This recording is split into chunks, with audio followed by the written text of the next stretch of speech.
Then sign off. Hey everyone, Stitch here as always, and as always, I'm here accompanied by Matt and Aaron.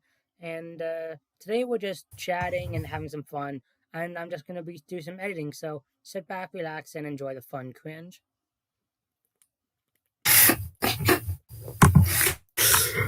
like how you say you enjoy the fun cringe. I mean, I'm not wrong.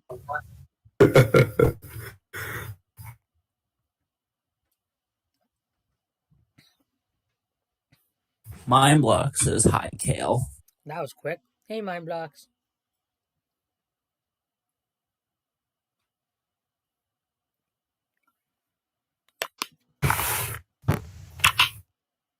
Super Mario Bros. Studios.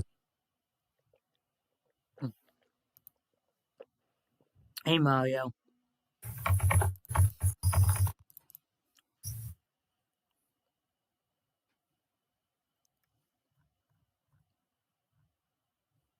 What are you editing today?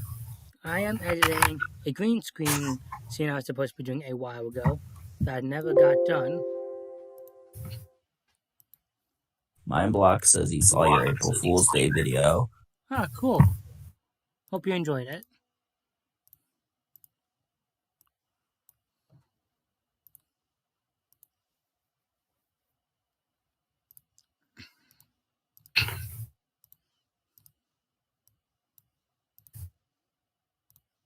Mario says he loves Gabe's new upload. Yes, Sonadvan66 makes really great Angry Nerd parody videos, and I had a lot of fun recording my lines for that.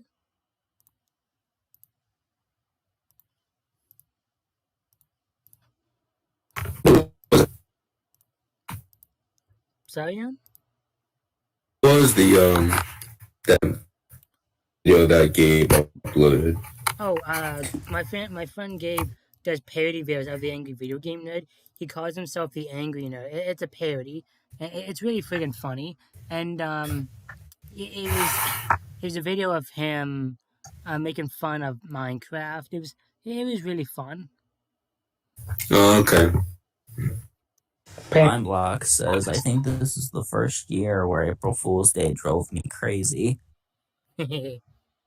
Yeah, you get used to it. It drives me crazy every year. So I just watch TV and stay off of all social media. Oh. I used to not like April Fool's Day.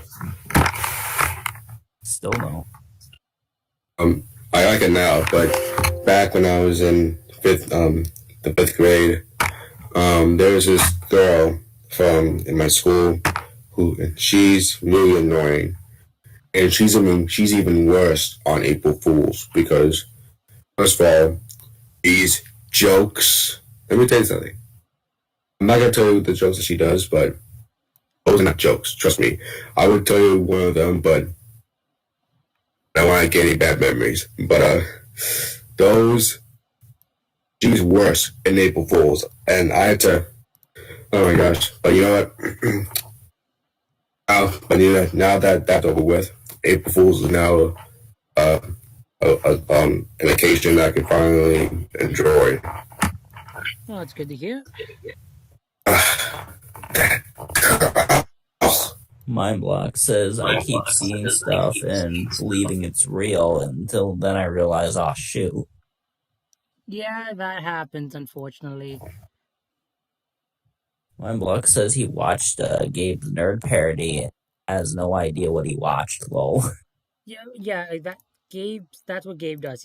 He enjoys doing the parody of the Angry Video Game Nerd, and Jeffrey and I have so much fun being in them. Like, oh man, there's a episode 2 and 3 when Gabe and I could Jeffrey and Gabe filmed them during the day, but Gabe and I filmed really late into the night. Like we were up at 3 o'clock in the morning at my apartment filming the second episode, and man, we were having a ball.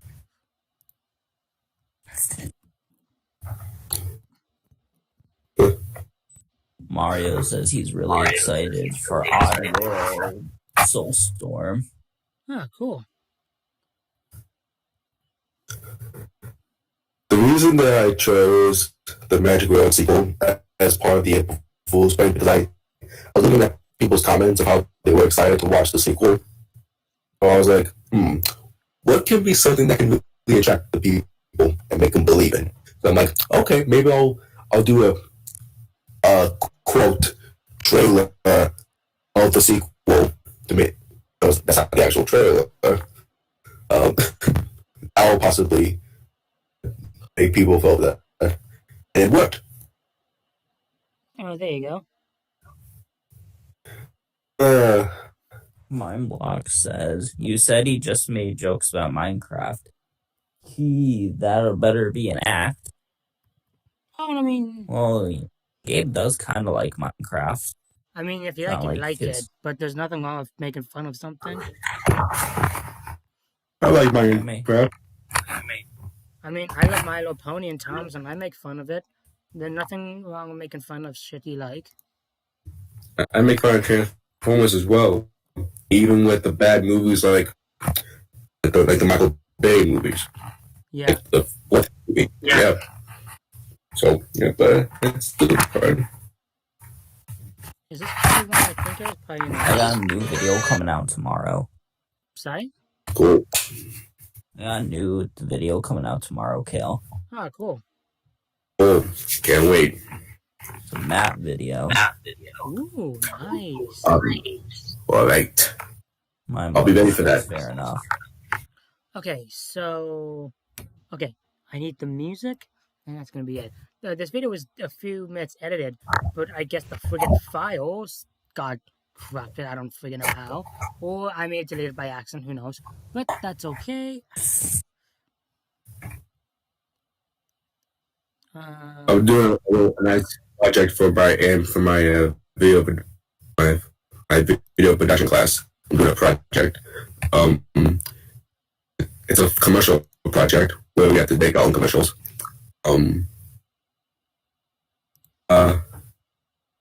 It could be funny. It could be creative. We just can't copy the we can't copy like the commercial of the like we can't do a remake of the same product. Like you know what I mean? We can use the product, but we just can't copy the same commercial for like the original commercials. Right. So I thought of this. I'm gonna do my own funny commercial. It's called the Nintendo Switch VR. Now, there is a VR of the Switch, but it's cardboard. It's a cardboard VR. Now, sure, it's cool, but that kind of annoying. They have to use you can build cardboard to make a VR. That's kind of annoying. So... What would happen if you get a actual VR? So, it's kind of making fun of the Labo in a way. I wouldn't say making fun of it. I mean, I don't want to make fun of it. I mean, like I said, it's cool to build a VR and make it have car stuff. Like, that'd be kind of a pain. True, I suppose. NWR fan says hello. Hello. Hey, and you are fan. I say, you really got me. Yeah, I really thought that thinking up. And you're breaking up again, dude. I don't know why, but you've been breaking it up a lot these past few times. Okay. I don't know. I'm gonna be my phone and see it. Yeah, try that, please, dude. Okay, what am I missing? Oh, yeah. Puffing. That's what I'm missing. Puffing.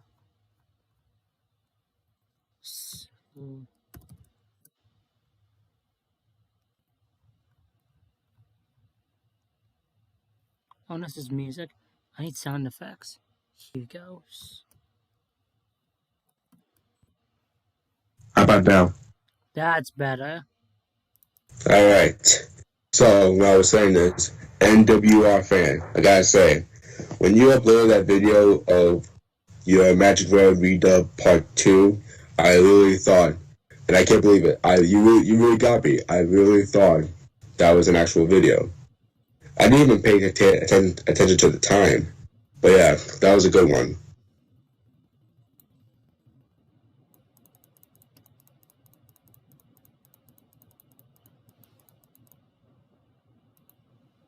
And Blocks asks, how our week's been going? My week has been very, very good. I actually got to see my mom today, my birth mom, not my stepmom. I got to see my birth mom today. It was awesome to see her because I don't often see her because she's busy in there. But, COVID as well. That was a great treat. I got to give her her birthday present slash Mother's Day present really early. It was an air fryer to help her cook easily, and she loved it. I paid a no, I paid almost paid $200 for that thing, but it was definitely worth the money. She loved it, which I'm happy about. Um, Besides that, been really good. Just been relaxing and stuff, working on videos and stuff, and yep, I've been really, really good. So, what about you, Mind Blocks? Mind Blocks got an air fryer too. Ooh, nice. Yeah, we have one too. We barely use this oven because of it. Like we love the air fryer. It's perfect.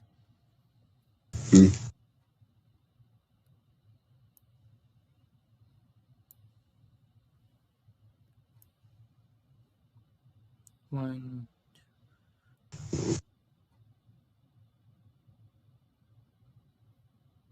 As it's been all. My block says it's been alright. Next week he'll go on vacation. Nice. Where are you going? I said in a previous stream, but I don't remember where. Okay, where's that shot of Diesel 10? Here we go.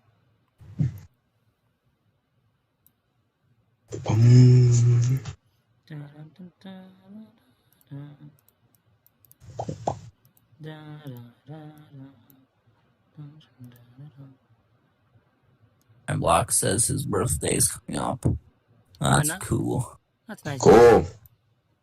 You know what that means? What? Birthday video. Oh yeah, that's right. Birthday video.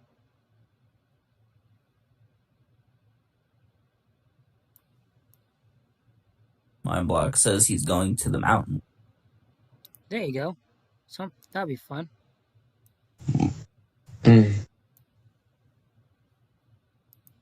Oh wow, cool. That's pretty cool with the stones and the station with Dieselton. That's pretty cool. Thank you. I'm also really excited to see how I actually make this set when I actually do it in the actual movie. Don't know how, but I'm gonna pull it off somehow.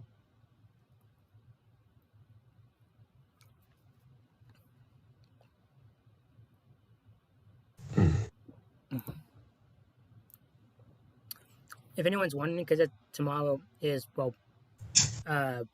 Easter weekend and a lot of people are off, I'll be streaming from like 11:30ish. Weekend.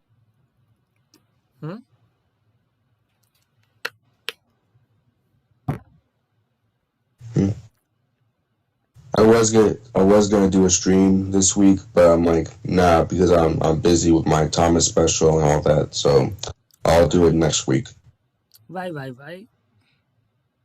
Can't stream for months, so. Oh yeah, I haven't streamed in a while. Makes sense. When was the last time I've ever streamed? I went on stream December's. December? No. Well, for me. Yeah. No, I haven't streamed since January. January? No, Never mind. February. Aaron, February. He's talking about himself, dude. Oh, okay. Sorry, man. Alright. That's okay.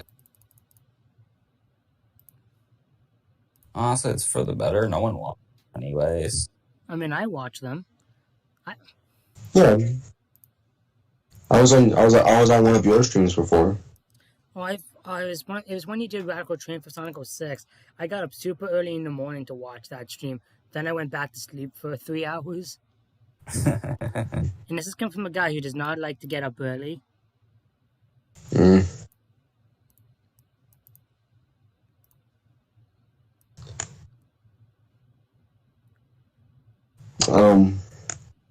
Man, how many when was your last stream that you've done?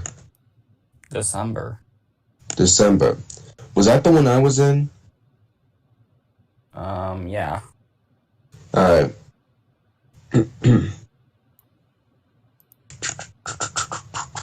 Yeah, I see it. Okay. Mindblock said, "Hey, I got a good question, guys. Yes.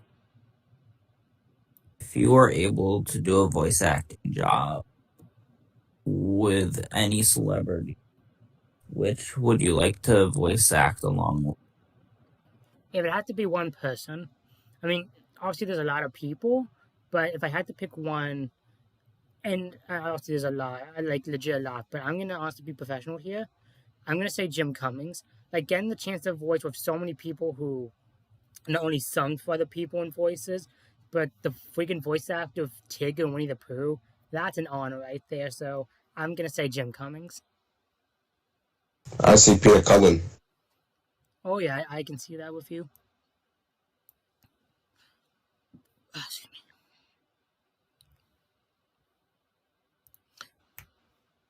Damn, I just remember.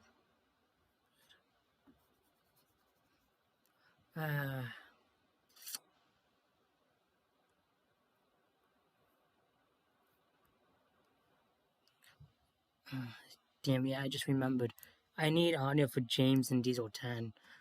Okay. I guess. Oh, wait, no.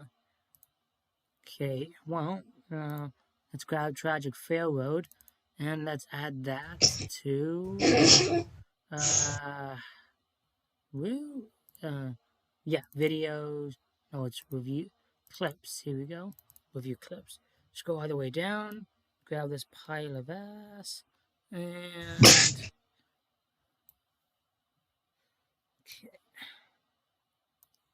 I don't know why, but every time when someone says time is a tragic railroad, I started laughing for some weird reason. Like, I mean, I love the movie by House, don't get me wrong, but it's not a great movie. No, I'm just saying, it's just so funny how someone, I don't know who came up with that, Thomas and the Tragic Railroad. I wonder who came up with that. That is honestly legit a good question. I don't know, actually. Okay, cool. Okay, so.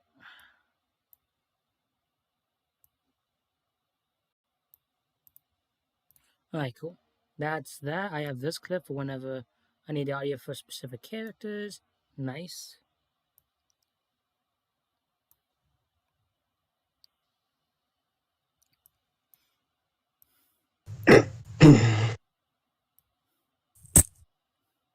So, Aaron, when are you gonna... Mindblock said, Go ahead. "For me, I'd say some of the MLP actresses or the girls who voiced Princess Sky from the MLP movie and Fifi from the Peanuts." Ooh. Oh yeah, the Peanuts movie. I kind of forgot that movie existed for a while. I love that movie. Mario asks, "Have you guys eaten a SpongeBob popsicle?" Yes. I have not, but I've always wanted to. Same for Sonic. I have. Okay, I always have it every single year. Every spring, every summer. Loved it. Lucky guy. They don't have it. They don't sell on ice cream trucks.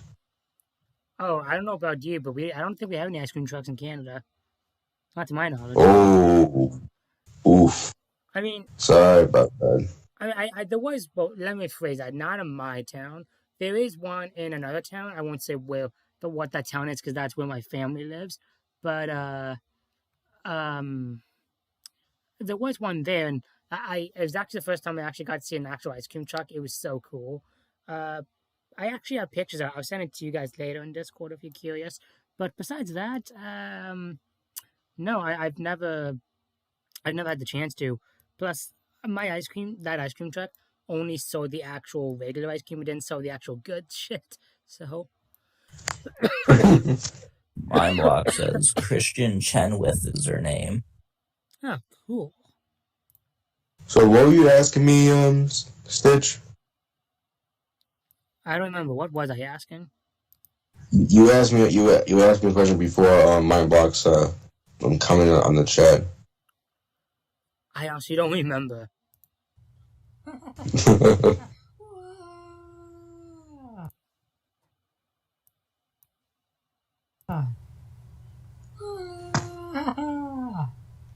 This is just like.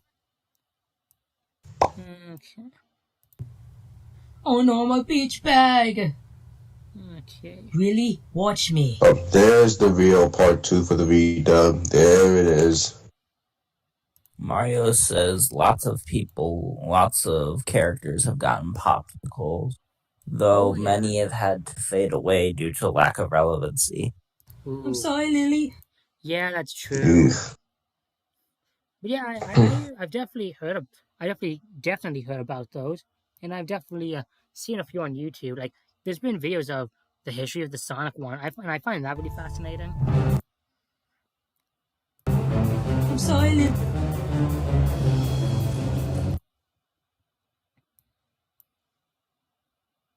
Mindblock says, and she was also in a couple of Sesame Street movies. What?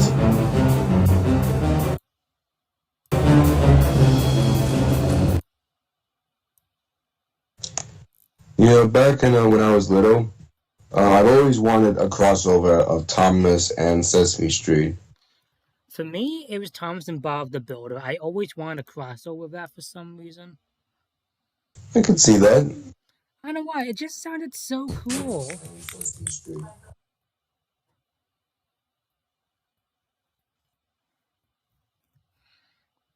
I can see that.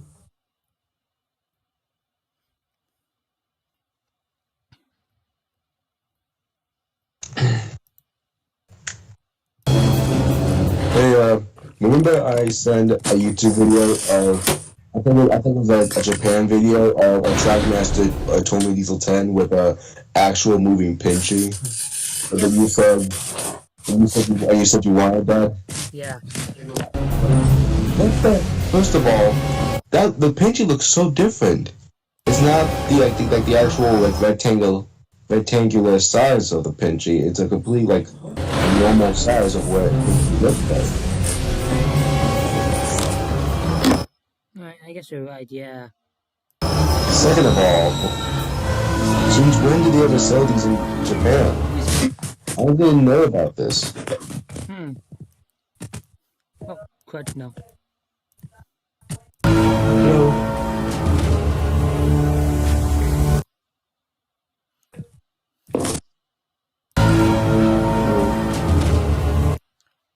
Okay.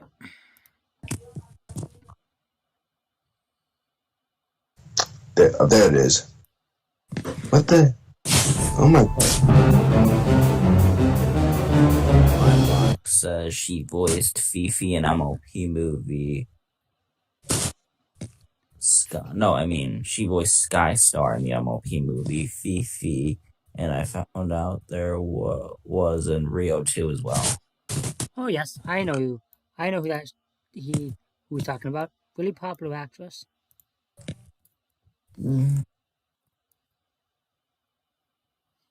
Yellow. Hey, Super Mario Studios. Yeah. Hello. You're turned up? Cool. Okay.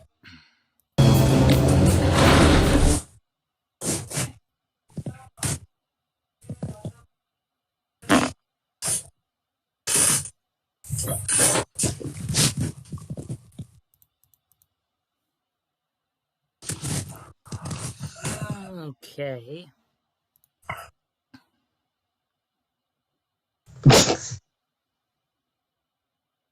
I'm Block says, Kale, believe it or not, there is a Bob the Builder episode where Thomas cameoed. Yes, I remember that episode. I actually own it on DVD. What episode? I need to look at that. It's not actually Thomas. It's kind of a. It's not a rip-off. It's kind of a parody. I can't honestly explain it. Like a little engine that looks like Thomas that's running on like a toy track. Yeah, they just give him a tender. A tank engine with a tender. Well, I don't even know if it was Thomas. It may have been Gordon. It may have been even Edward, to be honest. I don't know. Wouldn't that be funny to see a tank engine with a tender? Actually, honestly, would have been. Mindblock says it's obviously Hit Entertainment's doing. Yep. Maybe. I'm not complaining. Well, in general, I really like that episode, so. Well, I watched that episode 3 times, actually, when I first got the DVD.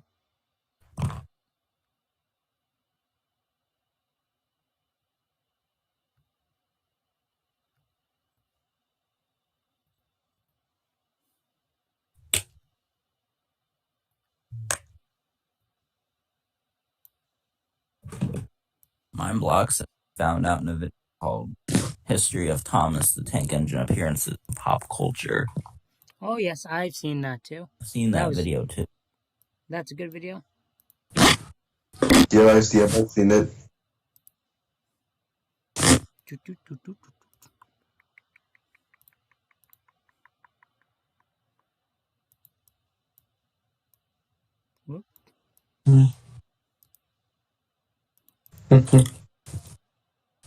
I think one of the scenes in the popular culture of Thomas, it was with Alec Baldwin, when he was mentioning about Thomas the Tank Engine, but he was I'm trying to remember what he said. I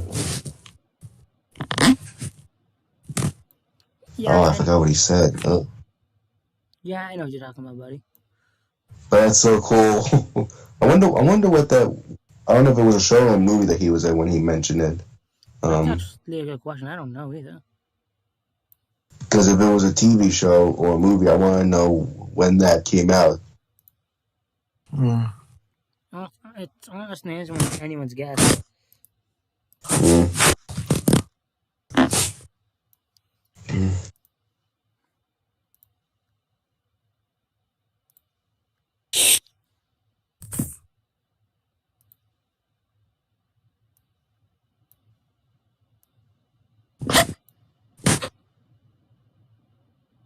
Oh, come on.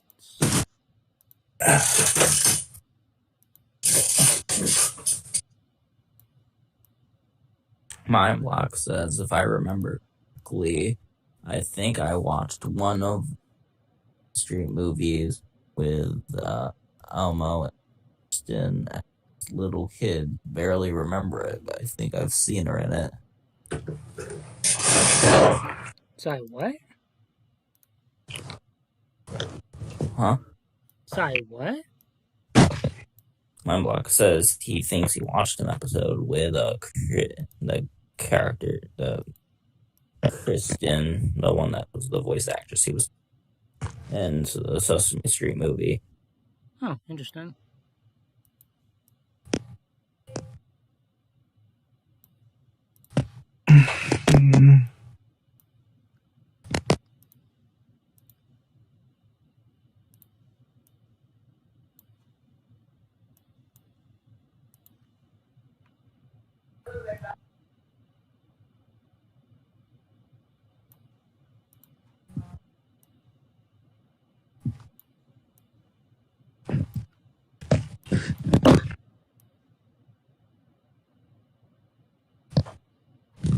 Yeah, so when I was a kid, I used to watch these what if Thomas was a Transformer? Transformers. Exactly. I love Transformers. That was my childhood. I used to remember watching those when I was little. That's actually how I started to know about Transformers.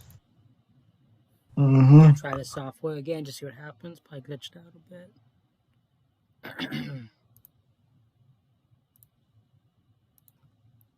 As a Stitch.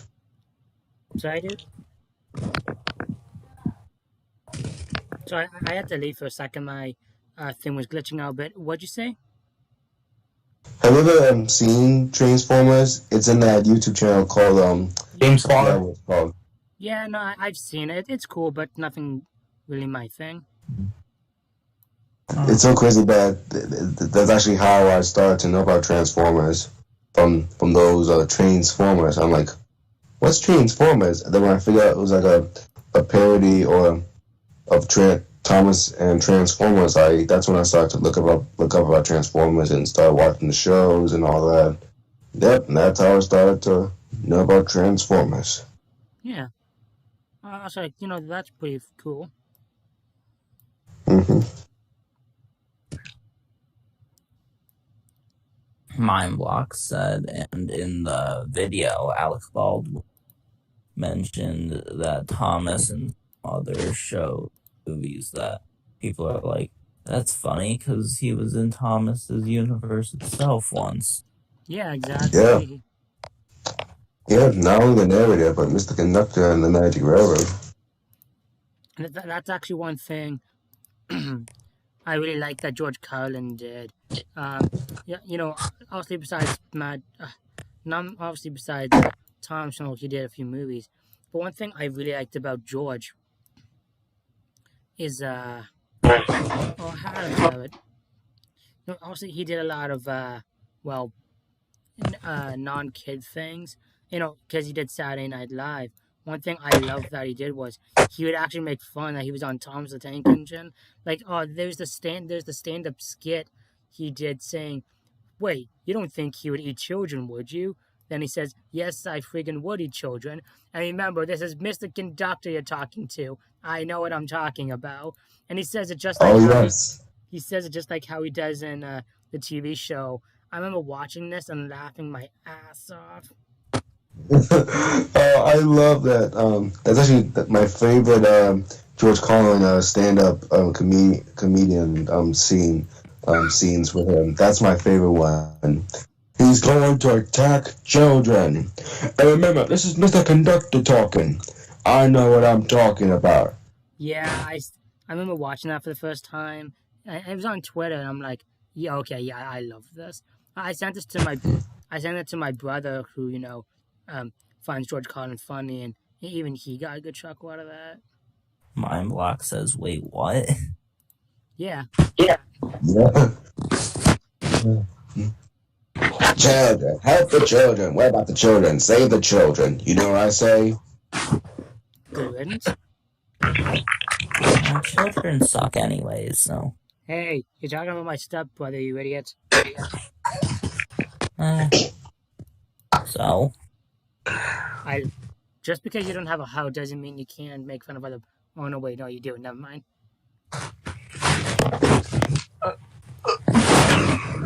Okay, let's get back to this part.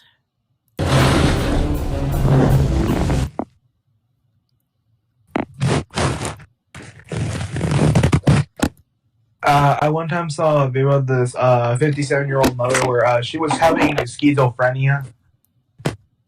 Sorry? Schizophrenia. Never heard of that. Well, it's a mental disorder it's a long-term mental disorder which causes the person to have psychological problems like suicidal thoughts, voices in their head, etc.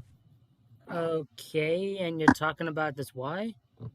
Well, I want to learn about how it works to many people or something like that. Okay, I see.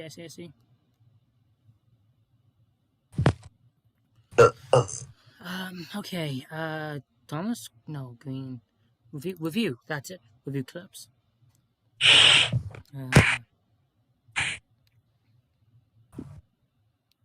Portal. I need smoke. Like green engine smoke. Here we go. Use that for this motor shed.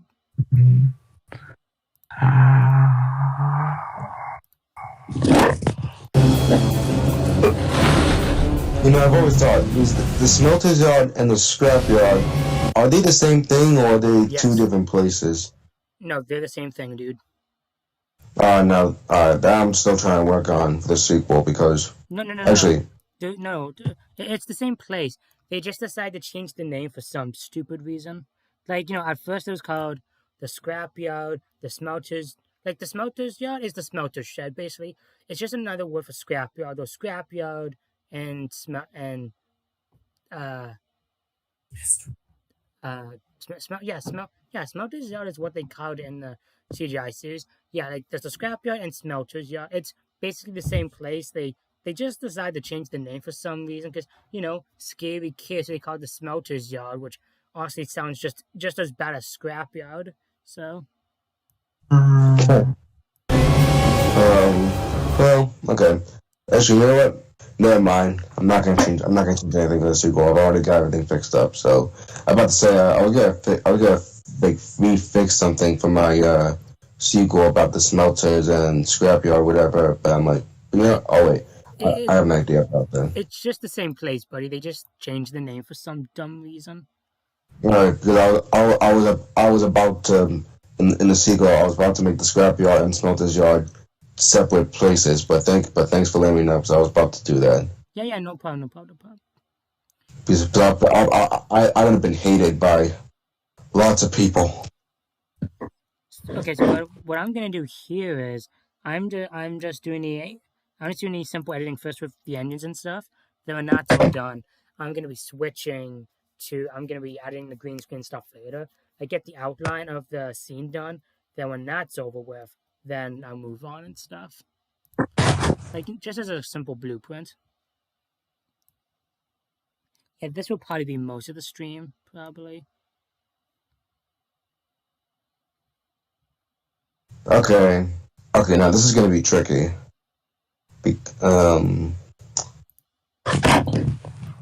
Oh wait. Oh, never mind. I already got it in my head. Oh my gosh. And what do you think of the set right here? The one that's on screen right now? The scene with Diesel 10 coming out of the shed? Well, it's meant to be coming in the shed. I didn't know how to get Diesel 10 inside the shed. I mean, the inside the shed is meant to actually be the scrapyard, like the smelter shed.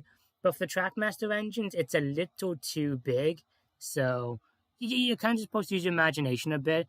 That he's coming out of coming in to the smelter shed, I guess. That's pretty cool. Thank you. My blog says, Aaron, I'm surprised you didn't get triggered over how Lily's mispronunciation of Sodor in my remake. Well, my Blocks' remake. Well, no, I mean, I understand why. Because Sodor, I forgot what the way she said it. But it's okay. I mean, I understand about that. But the only reason I was saying hated because I was originally about to have Smelter's Yard and Scrap Yard, two separate places. I was going to do that, but thanks to Stitch, I'm not going to do that. But oh my gosh, because if I did, people would be like, Aaron, the Smelter's Yard and the Scrap Yard is one place. It's not two places. You idiot. Well, I mean, some people need to understand. Not everyone knows all the facts. Like, I'm a huge Thomas fan, but that doesn't mean I know what every single friggin' line on Soto goes. Like, I don't know if Mayfway leads to Barrow or Barrow leads to the Smelters Yard. Like, I don't know shit like that. Just because I'm a Thomas fan doesn't mean I'm supposed to know it. Like, legit. I know some places. Legit, when I was searching up, when I was doing episode 1 of Untold Stories, I just had to look up on Google, where does Gordon's and Percy's line meet up? Because, I forget where.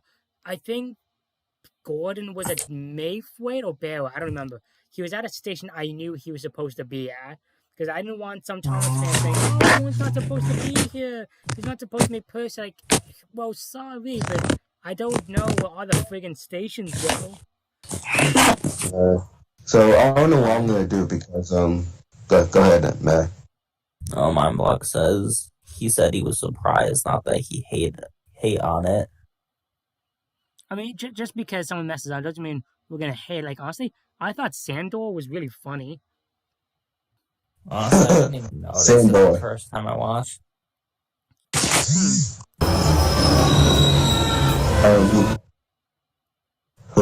Um, so I'm trying to think. So here's what can happen. What I can do is when Diesel 10 threatens Thomas that he'll push Predatory into the smelting pit if he doesn't tell him where the buffers are. And what I can do is when Thomas tells Diesel 10 that it's in the smelter's yard or scrap yard, whatever, here's what can happen. When Diesel 10 starts to search for the buffers, Aerie pushes Diesel 10, like he hides in the smelter's yard, and then he goes into a siding and pushes Diesel 10, which is actually how Diesel and Aerie betray him. So that's what I can do. That's a pretty good idea. Because originally, Diesel 10 will be going out of the smelter's yard and into the scrap yard, and he'll be going to the scrap yard, and then gets to the scene with Diesel and Aerie betraying him. But since now that you told me that the smelter's yard and scrap yard is just one place, which is that the names are different, now I'm gonna change the idea a little bit. So thank you for telling me that. No problem, dude. Again, I don't know why they decided to. It's dumb in my opinion. I honestly think Scrapyard sounds better. I mean, Smelter's Yard kind of sounds cool, but not honestly as much. But you know, I'm not complaining. It got me confused in Tale the Brave with the scrapyard. When I found out that was a scrapyard, I was legit pissed. Like that is not the scrapyard. That's more like a. It's more of a junkyard, to be honest. Was it ever Smelter's Yard even when they had that scrapyard for Tale of the Brave? Sorry?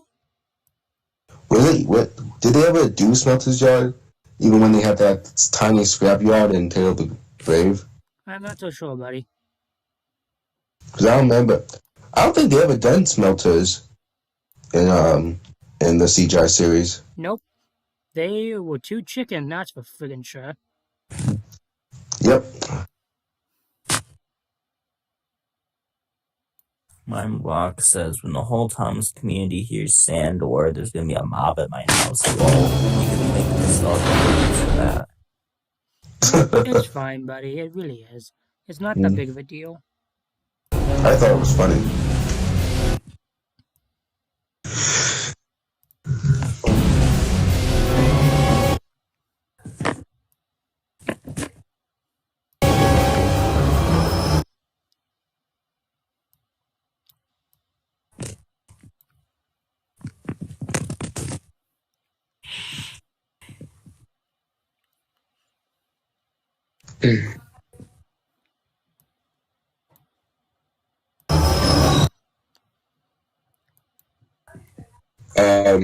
Mindblock says he's expecting it to be a meme at some point. Sorry? Says he's expecting it at some point.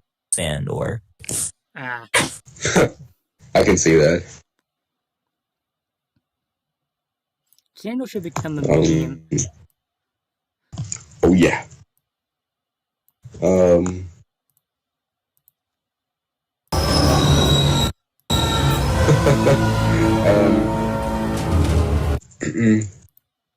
James Goes Best again is actually I think it's actually one of my most liked Thomas the Trackmaster and Jimmy Friends episodes. Oh, cool, dude. Cool.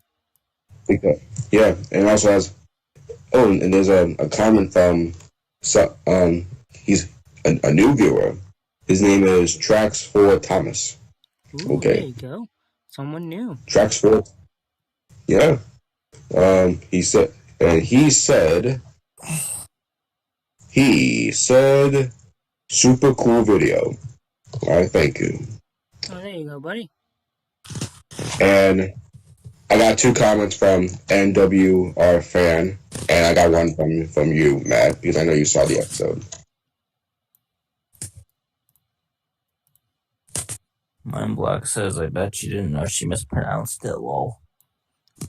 Oh yeah, again, it's one of those things that accidentally happens. So It's funny about mispronouncing because when I was doing my audio narration for Thomas and the Billboard, when I was getting to the part when Gordon was saying, "Best goes, the famous clown is coming to the party tonight," I accidentally said, I accidentally mispronounced Mr. Giggles. The famous clown is coming to the party tonight. I said party instead of party. Party. This guy's coming to the party. I was like, oh, trust me, there's been plenty of times I've definitely got my lines mixed up, especially when it comes to Thomas videos. Mindblock says, okay, right. Now hearing the instant Holver screaming while aboard about to land on sounds like it's in a horror movie. What's he talking about? Oh, he says the instrumental where Junior Lance James sounds like a horror movie. It actually does. Well, yeah. It's funny. One of the Twitter followers I use said in the gym somehow, I don't know how they did this, but somehow they were able to get a few scenes of the movie to be quiet with the audio, but really good with the music. So legit, excuse me, you can hear a few sound effects and one or two words, but like legit, it's most of the actual audio track, and it's amazing. And I asked the person, "Hey, can I use this, please? This would be really great for remix." Like, yeah, sure, just credit me. I'm like, "Oh yes, of course I will." So no, that's awesome. I wish Growl Road was a horror movie. Then maybe it'd be interesting. It's funny when I started a parody trailer for Day of the Diesels, that's legit. I thought it was gonna be, and it's funny because my best friend at the time, he lied to me saying he actually saw the movie, and he told me it was scary as hell. And I got so excited when I saw the movie. I'm like, that idiot! He lied to my face. oh my gosh. I don't know. First of all, I don't know who did that. Yeah. I don't know who did that little parody of Day of the Diesels with Thomas being like captured by this crane with Diesel time laughing and stuff. I don't know who did that, but whoever did a good job. I literally thought that was real. No, same. Like the editing was amazing in that video.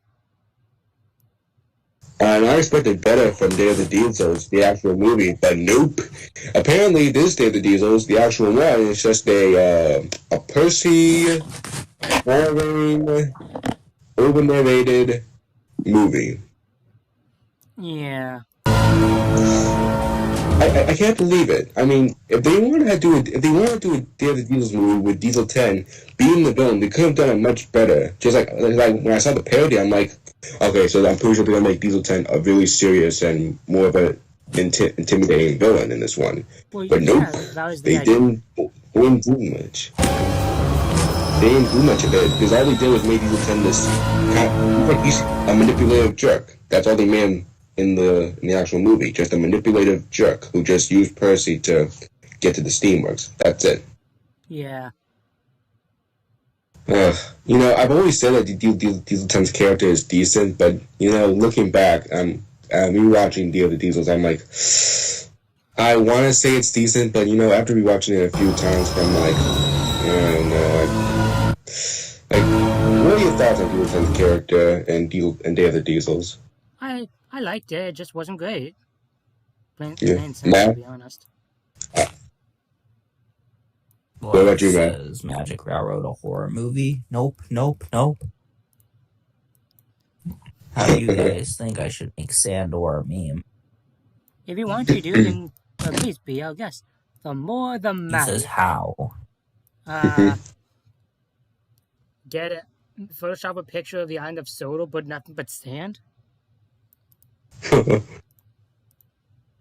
island of Sandor is surrounded by millions and millions of sand. That's not such a bad idea. You do a parody of the opening of the Hit Entertainment Island of Sodor opening. Speaking of that, originally I was gonna do that scene in my Thomas's. I was gonna do the Island of Sodor opening scene in my series, but I'm like, nah.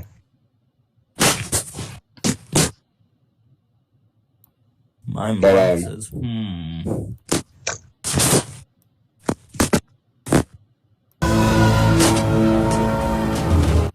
Okay, yeah, this works a lot better now, actually.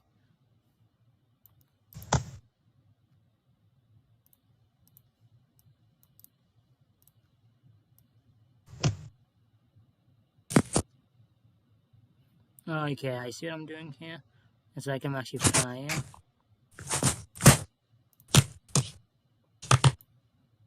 Again, I'm just doing the outlines first, then I'm actually going to be doing the special effects and stuff, so.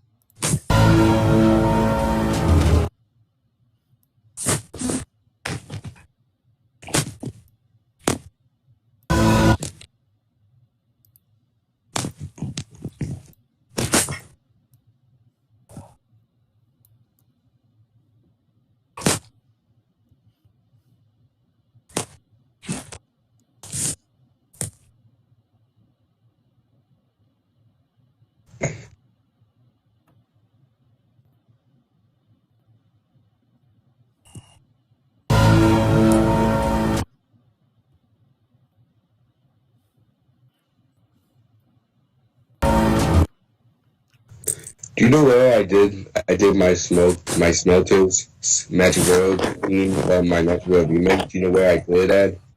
Where's that, dude? My bed. It's actually funny. When I did originally, if you go back to my original Smelter Shed scene, I did a few years ago. If one of the shots, you can actually see Diesel 10 going under my bed. I actually filmed that under my bed. But while looking at the footage, besides one shot of James, the rest of the scene was so dark you couldn't make it out. So I had to refilm it in the basement. And it ticked me off because I was so proud of the shots.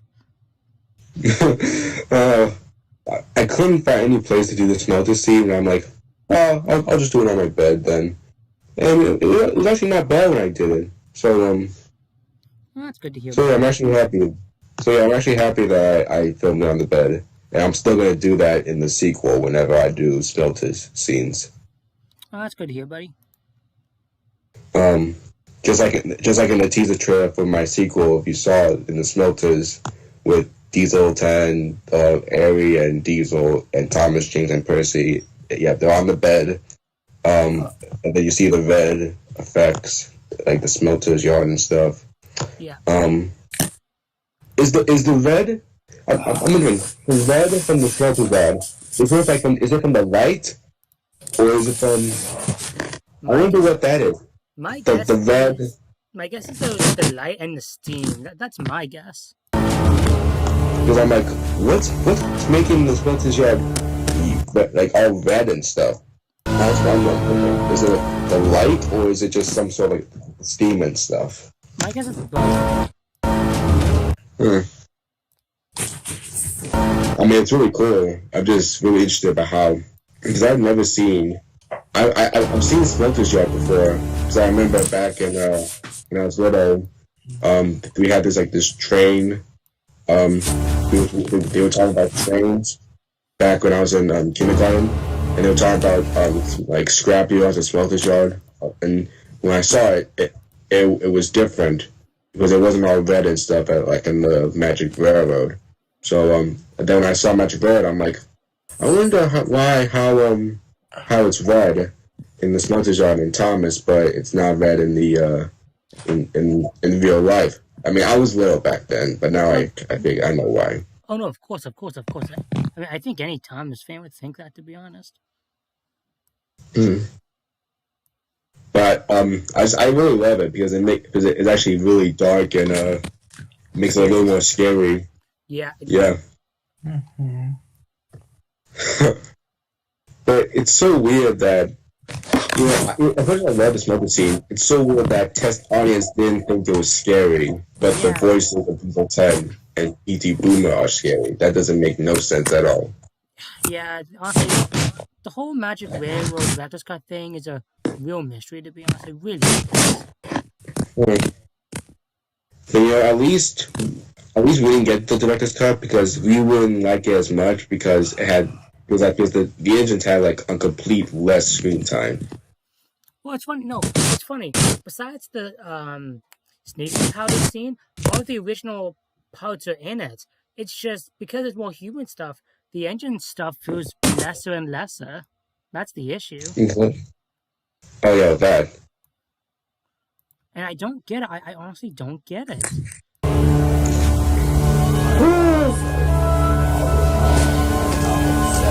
The cookies called Sodor Sandor, and because we all make mistakes, and I didn't want to be angry at all to her, and I figured it'd be funny.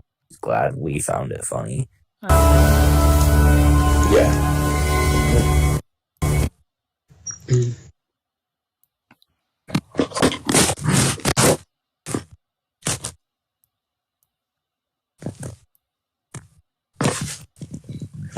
Want to do fairy tale creatures?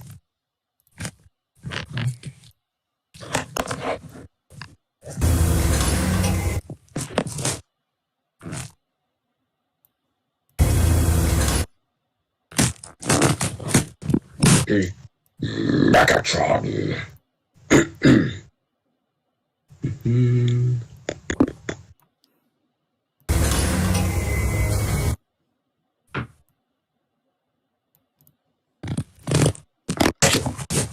I swear. When I was in that voice acting thing, that I told you were mad about, well, you may not remember, but I got, my mom told me that I'm pretty sure they might ask you like what characters you might be good at, that you're good at voicing or whatever. So what I did is I got my Transformers Prime script out to get ready, and just in case if they want to hear more, I got my Thomas and the Magic World stuff ready. I'll get to do an impression of Gordon, James, Thomas, and Diesel 10 for them. So I was like, I was getting all ready for this, but then when it didn't, I'm like, oh, okay then. So I just deleted the scripts. I mean, I'm not mad. It's just really funny because I was like, okay, I gotta get my scripts ready so I can show it to them, and then nothing happens. I'm like, okay then, delete.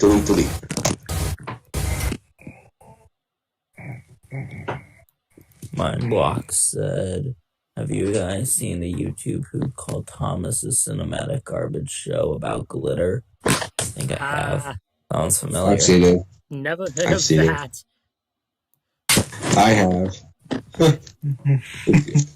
It's kind of like it's kind of like. Is it kind of like the MCU, like a Thomas parody of the MCU? That would be. I haven't seen it in a while, but that would be funny if it is. I gotta rewatch that. I never heard of it, but no, it sounds interesting to say the least.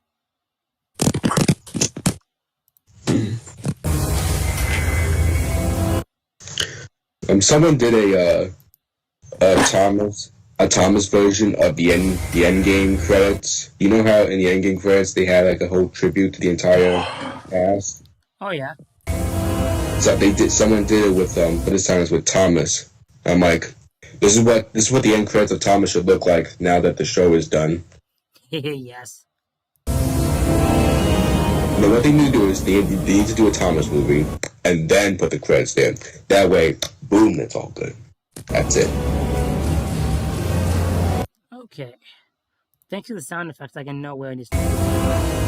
Mindblock says it's kind of funny. That's good to hear. Especially.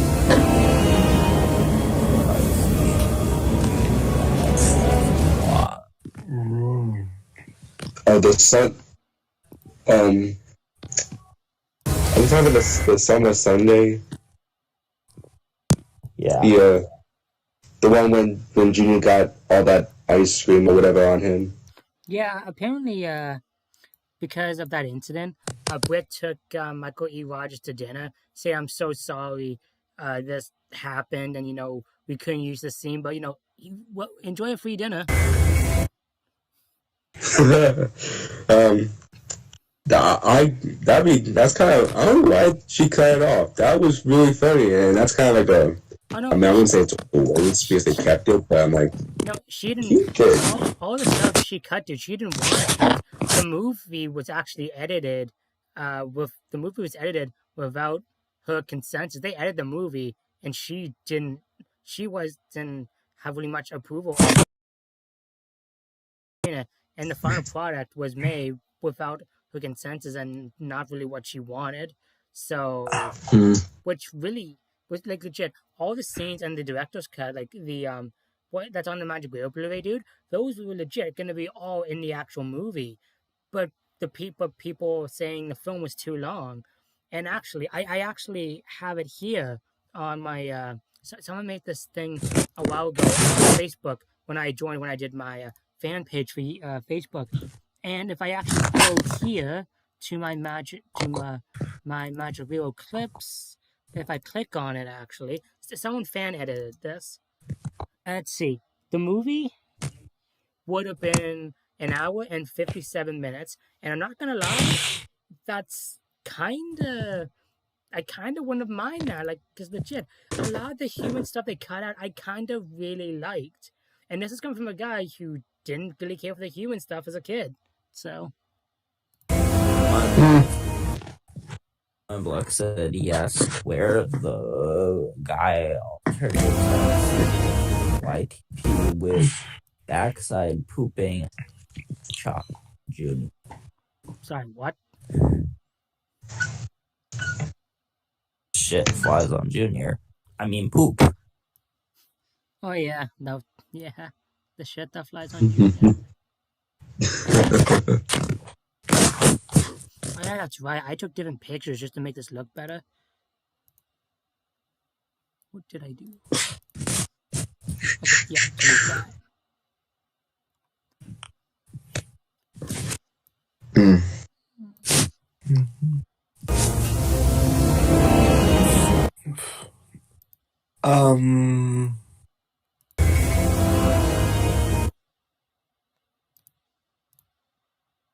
I saw this YTP called Tolvis.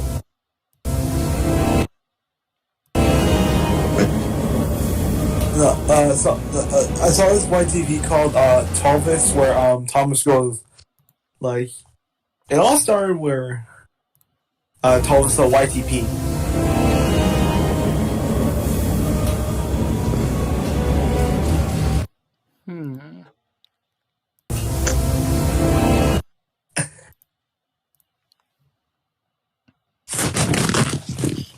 Okay, so these are. My block said, where did you fan edit, Kale?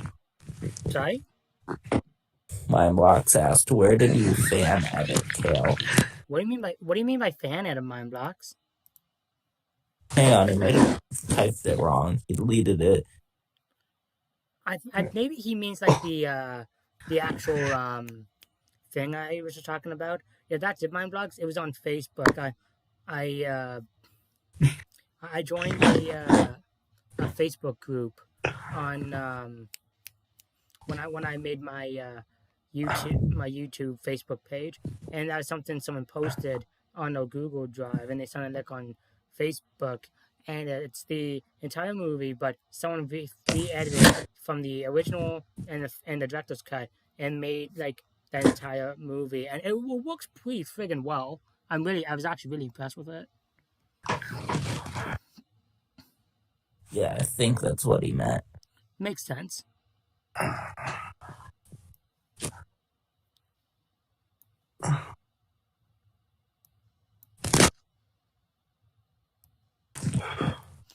So,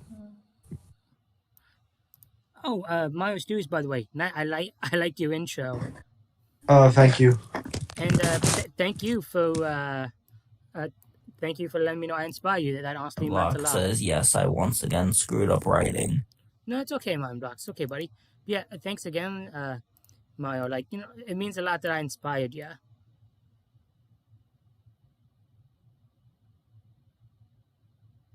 My block said, I was gonna ask where you got it, but you answered that already. Yeah, Facebook, buddy, Facebook.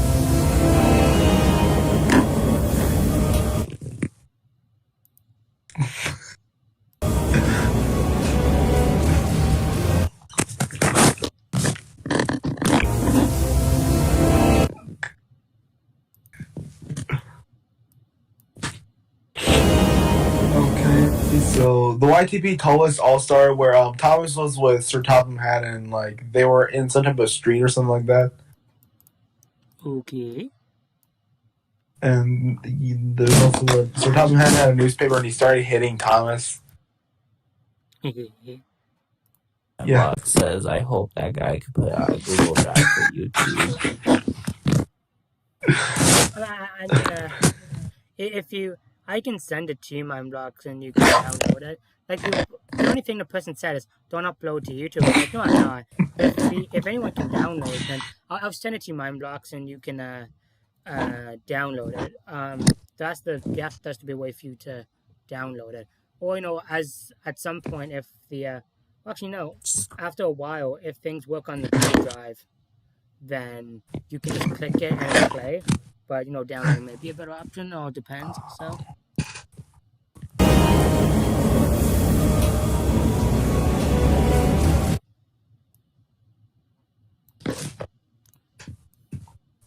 Junior, what are we gonna do?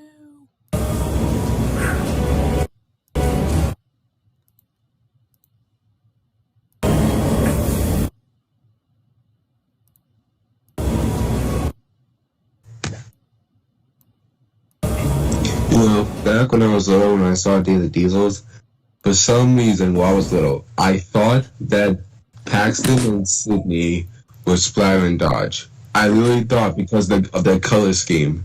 They look the color looks a little bit similar to Splatter and Dodge's color. But I was little, so I thought that was Splatter and Dodge. I'm like, Splatter and Dodge are in this movie? But then when I figured out then they're different characters, I'm like, oh, okay.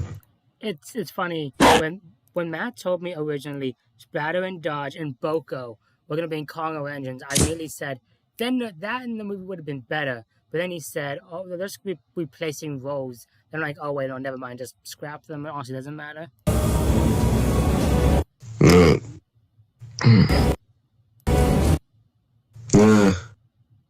I actually am happy that they employed Splatter and Dodge in There's Diesels because I wonder what their character would be. Like, I get they're trying to make him as one of Diesel 10's, like, I wouldn't say is part of the Diesel army, whatever. But I wonder what the character would be, because since Magic Railroad isn't, quote, canon, I wonder what the character would be in the CGI series. Yeah, if they actually did do that, yeah, that's actually a good question. Because like that's what I've always been thinking about. What was Diesel 10's character in the CGI series, or Hit Era or CGI series, whatever, if the Magic Railroad Diesel 10 isn't quote canon, like I said, but I mean that I'm really curious in, because now I know that the engines are scared Diesel 10, so that's one thing. Diesel 10 is evil, but not as evil as Magic Railroad. I wouldn't say he's a bully in the CGI series because he doesn't do much that's kind of like bullying or something. No, but again, I doubt they want to reference Magic Railroad, so I think that's why.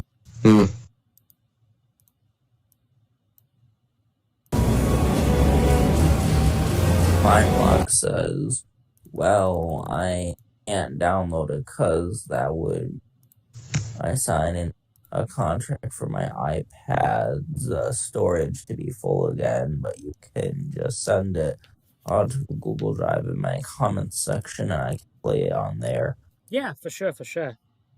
I'll be right back. I'm just gonna go check on my nephew, and I also gotta use the washroom, so I will be back.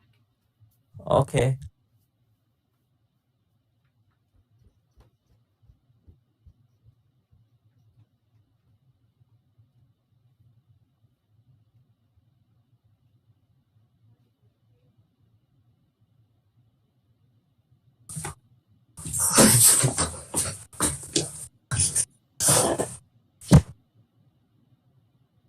Mindblock says, so what he did was just cut footage and director footage. Actually, I'll just read that one until it comes back.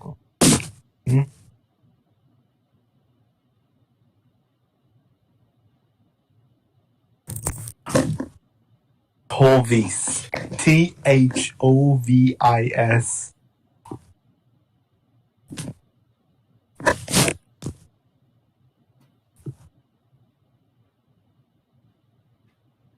Gorham was waiting outside the men's room. How are you?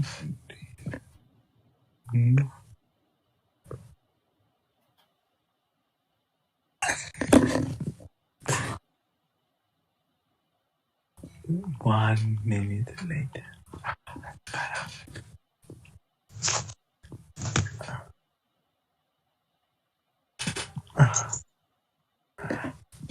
Yeah, on this YTV, there's also when Gordon asked, he said, "Hello, Thomas," and then Thomas said, "I'm not talking to you."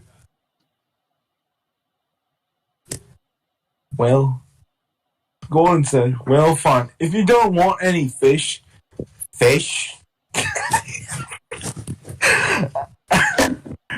You see that pool there? Oh, yes, fish. Whoops.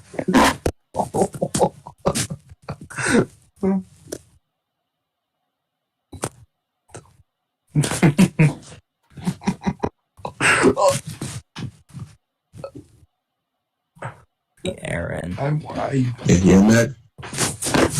What's your least favorite SML video of 20? Of what? Yeah. What's 2020? Oh, 2020? Talking to me? Yeah. You can answer too if you want.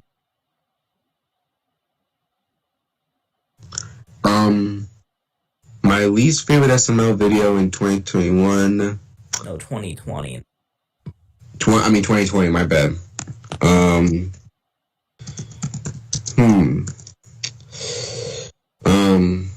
Okay. Well, I'm trying to think. Was Bowser Jr.'s Revenge in 2020? Yes. close. Okay, then yeah, that one. That's my. I mean, that's like another reason why I don't like Junior. I mean, I get so tired of his character during 2020. Every time Cody does something like by accident or whatever, Junior and Joseph make this whole revenge part, whatever, and it's just so stupid. And and I started to get so annoyed with Junior making all these, trying to always messing with Cody and all that stuff.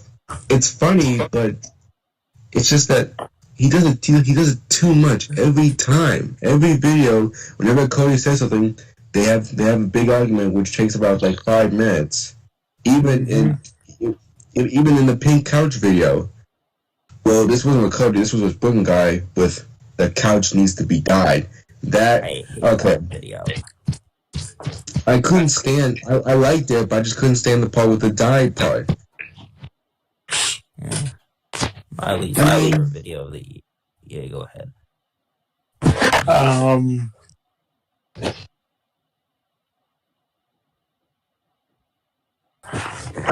For me, my least favorite SML video of 2020 is Jeffy Goes Bowling. Oh, how come? Well, because of what Brooklyn T Guy did to Jeffy. Oh, that. Okay, yeah, that I can agree with. I like it. I mean, Karen is always annoying in every SML video, but that's how Brooklyn guy is all the time. He's always this competitive, selfish, cheating. Like remember in the baseball game when he was cheating when he was pushing those kids out of the way. That was funny. Yeah, get out of my way, kid. You're out, fat boy. Not in my house. My least favorite video of 2020 was Jeffy's Future. How come? It was so boring, and there's so much freaking filler in that. I can see that. I don't know what happened. Sounds like a cool idea. Maybe it could be like a forward episode into Jeffy's Future, but no, it's the most boring thing they could have thought of. Yeah, it's actually a whole waste of time because the future thing is not even real. Yeah. I also No, I really mean- don't like Chris Tallwall. Oh yeah. Okay, I mean, I don't know what's going on with Logan's videos now. I mean, there are some. I mean, I do like his videos. There's some of his videos like Bowser Jr.'s Revenge or Jeffy's Future. There's sometimes too much filler. The plot drags like Sorry about that, guys. it drags I had to on. grab my Oh, phone and my tummy wasn't feeling that well. Welcome back, Kale. yeah, okay. We were just talking about SML.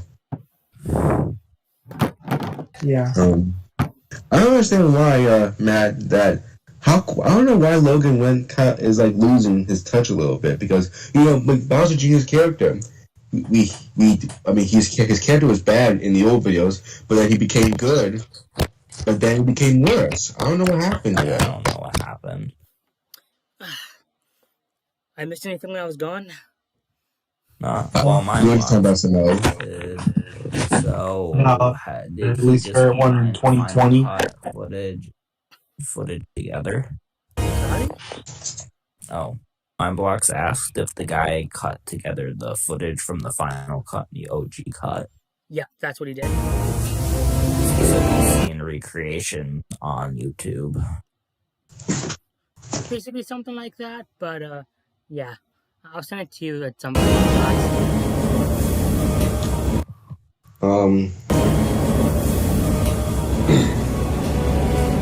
I think Matt and Super Mario Studios. I think the reason with SML, here's what should happen. YouTube needs to stop targeting Logan and let him get his ass back, let him do whatever he wants, and that way the videos will be much better. Because that's actually kind of the reason why his videos are going low. Because of his how he has to follow the rules with trying not to get demonetized, or this whole thing with being family friendly and stuff. I mean, I don't think you should have no restrictions. I mean, remember the gun and the drone? Those kind of sucked. well, alright. Don't forget the I secret said door. OG because it's short for original Mindblocks, and I just kind of like shortening words sometimes. That's all right, Mindblocks. I understand, buddy. Yeah, I know that's confusing. Yeah, it definitely gets confusing with me sometimes, I'm not gonna lie. Like, like when I'm talking with someone on Twitter or something and someone's talking to me, they're like, TU, I'm like, sorry, what does that mean? It means thank you. I'm like, oh, okay, sorry. I don't understand those short versions. Hey Matt, what did you think of the secret door? Had the potential, but was really disappointing. Did you wish that Does Bad Things guy was actually Broken Guy and they would just kill off his character just like that? Either that or they made a more interesting thing to have behind the secret door. It's kind of weird that Broken Guy has a twin and his name is just Does Bad Things Guy. Yeah, I do mean director's cut when I say original Mindblocks. No, it's okay, but it's totally fine. No, he just asked me if that's what I written. Oh, sorry, my bad. But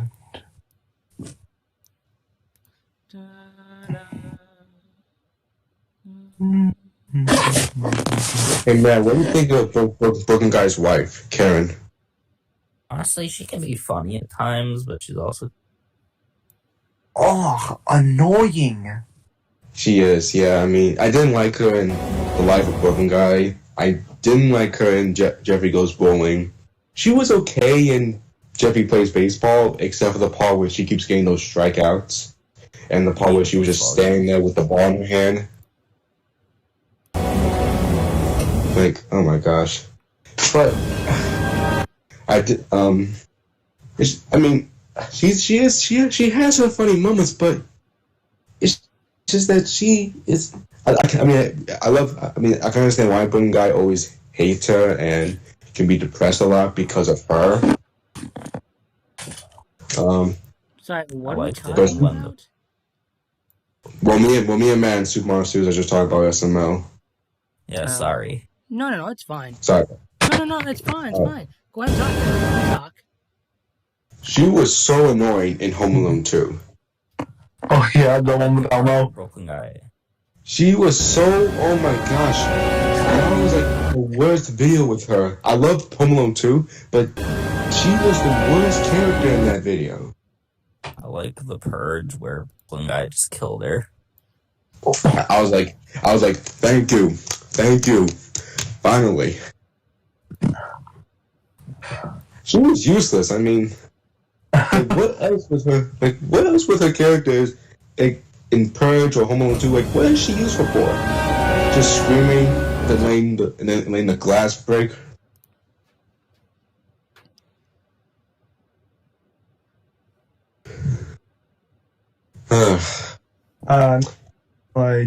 What scared you as a kid? Oh, the submarine level in Finding Nemo, the video game. There was electric eels, and then they scared the crap out of me. The same. Well, I want to talk about things as a kid. It's good. Clowns scare the crap out of me, and always have. Oh.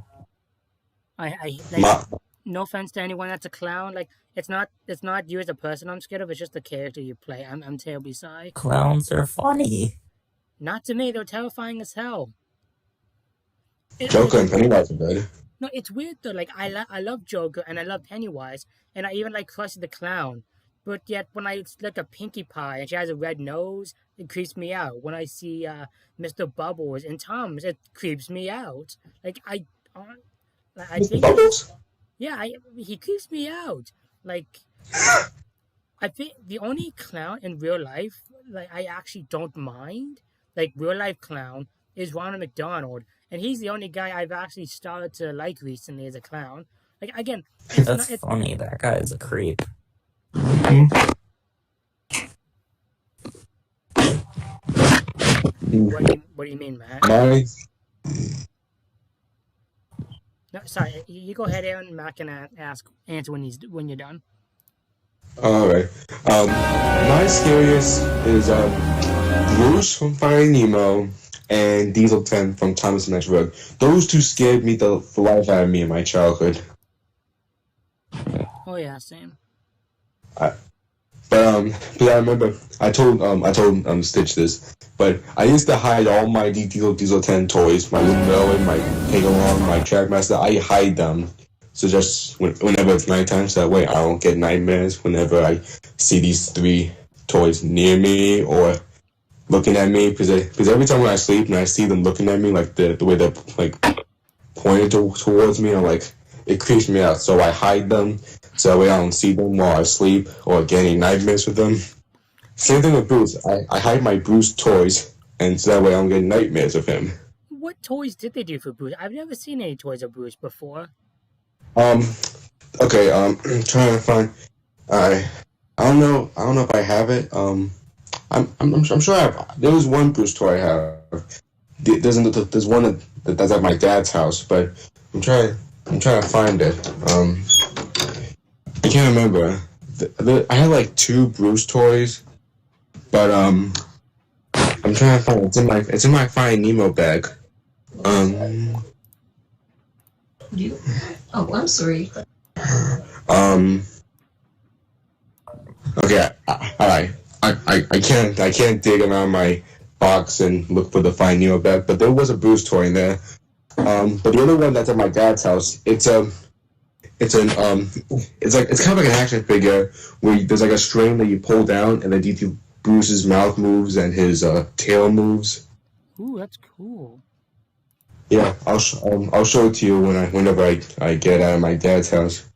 Yeah, for sure. But I'm trying to remember. There was another Diesel 10 toy, not Diesel 10, Bruce toy I had. I can't remember what it was, but that was the one that scared me that I had to hide.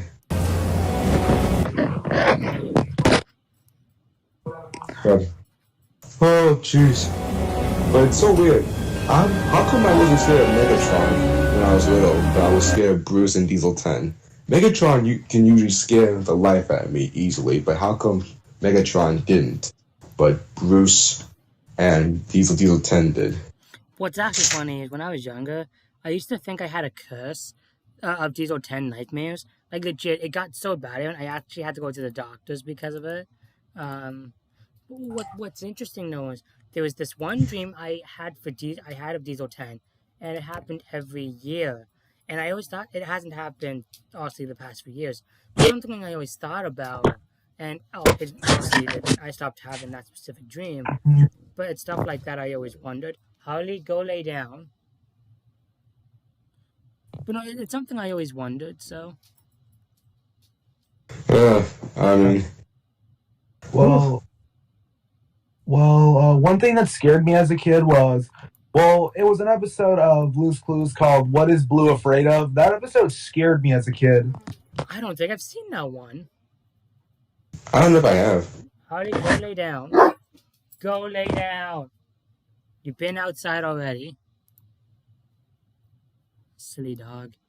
Well, yeah, after when Steve and Blue left, there was this one painting that had its eyes moving. Okay, I can see that. Oh gosh. Another thing that scares me as a kid, I'm still scared of it now, is Wormy from SpongeBob. The close-up of the butterfly, which is actually a horsefly. The close-up, it's not an actual butterfly. The close-up, that's actually a horsefly. But that creeped me out as a little kid, and it still does at this moment. So that's why I don't watch them. It's funny you say it still keeps you out. There's not many things that creep me out then as they do now. The only thing that kind of creeped me out as a kid that still does now, besides crocodiles, clowns, is crocodiles. Like as a kid, I loved crocodiles. Nowadays, I just find them creepy as hell. Yeah. Oh no, I just find them creepy.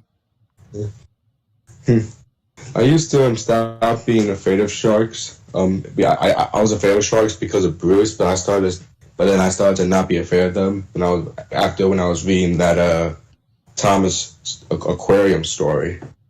Oh yes. I actually have the wooden belly of the aquarium. Oh, the aquarium cars. Yeah, with the octopus and the shark. Yep. But then after reading that book, I started to not be afraid of sharks anymore. That's cool, dude. I'm not gonna lie. When I watched Finding Dory and I saw that in that scene when the giant squid was chasing Maul and Dory and Nemo, I started to be afraid of giant squids a little bit. Not anymore, but I used to be a little bit afraid of giant squids. But because of that scene. Yeah, I understand what you mean. I thought that was when I saw the trailer with the giant squid, I'm like, what is that? Is that like the main villain of Finding Dory? Then when I was like, I was like, is that a squid? Is that Hank? Because Hank has tentacles, and the way he's moving is like an octopus. Then when I figured out it was a giant squid, I'm like, okay, so it's just a squid. But to say if that was an evil Hank chasing Maul and Nemo and Dory, that would be like, oh my gosh. I'm about to say, is Hank about to be evil? What's a twist? Blocks. And Blocks asked, what would it be like if Diesel 10 got cut out? T-Boomer was the only video. The movie. The Sodor stuff would have even less of a point then. It would have sucked. Like legit, it would have been Yeah. a Shine-Time Station movie. Like a lot of times, like legit, not many people know this. The original plan wasn't Thomas. It was originally going to be a Shine-Time Station movie. Then when the president of Paramount asked Brett to make a Thomas film, well, it became a Thomas movie. But clearly, Brett had more passion for the human stuff because she was telling her own story. And then the Thomas stuff. Not saying she didn't have passion for the Thomas stuff, but if you have passion for the Thomas stuff, you would have wrote more Thomas, less. Well, how do I say this? The script, they did 3 scripts. The original being legit more of a Thomas film, second being more of a Shine-Time Station movie, last movie being a little bit in the middle. But still, like, I don't know if it's shooting dates or what, but like they did all the human stuff first, then the engine stuff second. You think it'd be the opposite for a Thomas movie? I mean, if Diesel 10 wasn't in Magic Railroad, then we would have gotten a popular Thomas villain. Unless you count Diesel, I suppose. Well, Diesel I'm sure he would be more like a popular villain, but Diesel 10 is more. He's more evil and than Diesel. So if Diesel 10 wasn't around, Diesel would be like the only quote villain, I guess, maybe. But Diesel 10, he's a beast. I mean, he's been like a popular villain in the Thomas franchise ever since Magic Road, and I mean, so I can't imagine a Thomas world without Diesel 10. Well, we have the people, but Mind Block says, yeah, that flag meow too. Yeah. that's why I don't watch Wormy anymore. It's because of that gosh dang fly. Hey, my battery is about to die on my phone, and I can't while I'm talking to you guys, so I'm gonna have to go. Okay, Matt. I'll chat with you later, my bro. Bye. Bye, dude. Have a good night. Hopefully, Matt's able to talk on his laptop again like he can, but he statics a lot, so. So, what is one thing that makes you laugh? Oh man, where do I start? Swearing makes me laugh a lot. Same. If not, sometimes quick reactions, like when someone's just doing something and you're just reacting, like what the hell, like something like that, like quick reactions, like how Nostalgia Critic does it. Besides that, slapstick. I love slapstick. I watch a lot of fail compilations. I feel sorry for them, but I can't help but laugh. Do you want me to read the chat? Yes, please, Aaron, if it's not too much trouble. Alright, Mindback says, yeah, glad Diesel 10 didn't get cut. But then again, I would still wish P.T. Boomer was in it because he was also a cool villain. Yeah. Mindblock says, bye Matt, and Matt says, later dude. Later. And Mindblock says, I guess Aaron, you be my comment reader for right now. Yep. Yeah.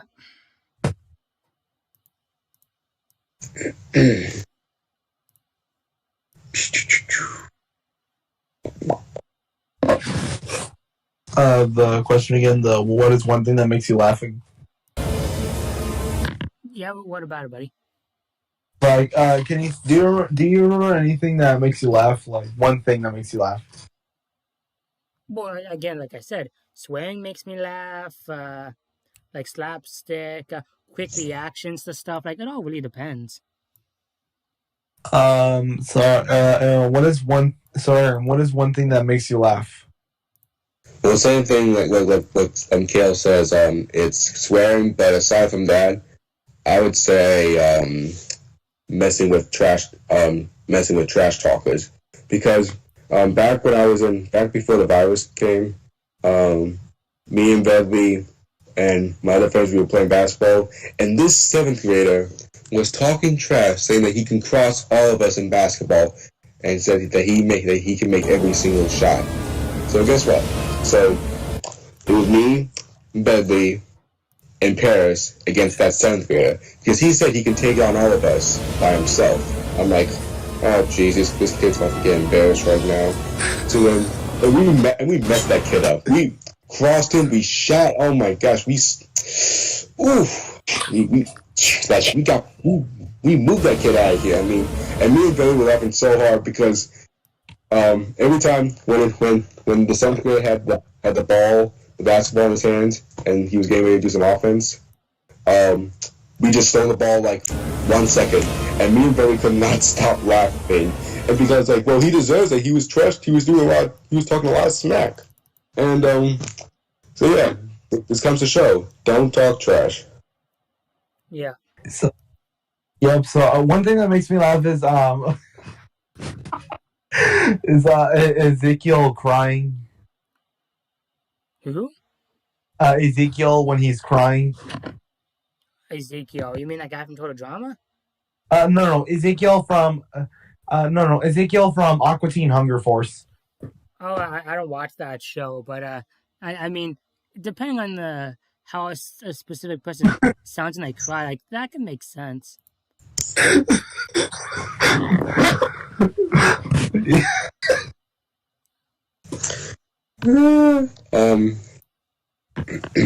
actually have a video of me and my parents. We were playing dominoes, and my dad was cussing a lot, talking a lot of trash to me and my mom, but mostly my mom. And I gotta say it to you, it's really hilarious. Trust me, you should love my dad cussing. He is so hilarious. He's actually been playing. Dominoes is his game, and he's been playing it since like I think when he was a kid. I love it. His trash talking is funny. His cussing is funny. Someday later, I'm gonna send you the video of him trash talking. Oh yeah. Yeah, Aaron, for sure, buddy. Yeah.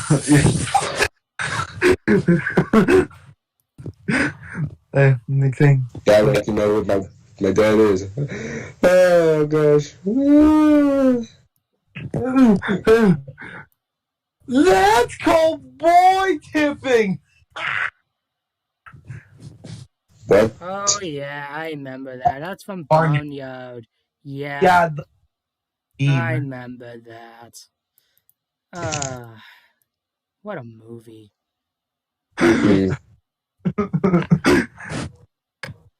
This is the new meme, which is the fat boy. Yep, that kid. Yeah. Give me a second. My dog needs to go out. Come on, puppy. When the fat boy is sus.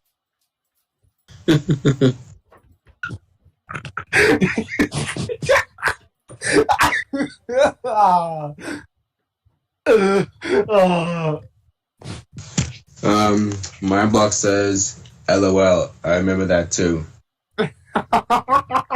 Yeah. Cow.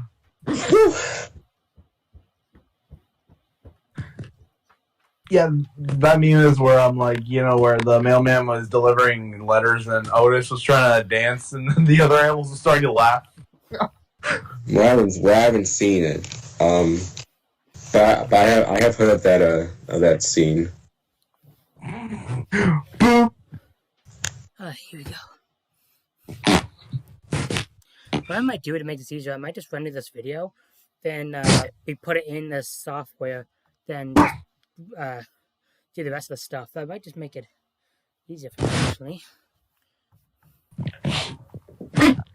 Okay.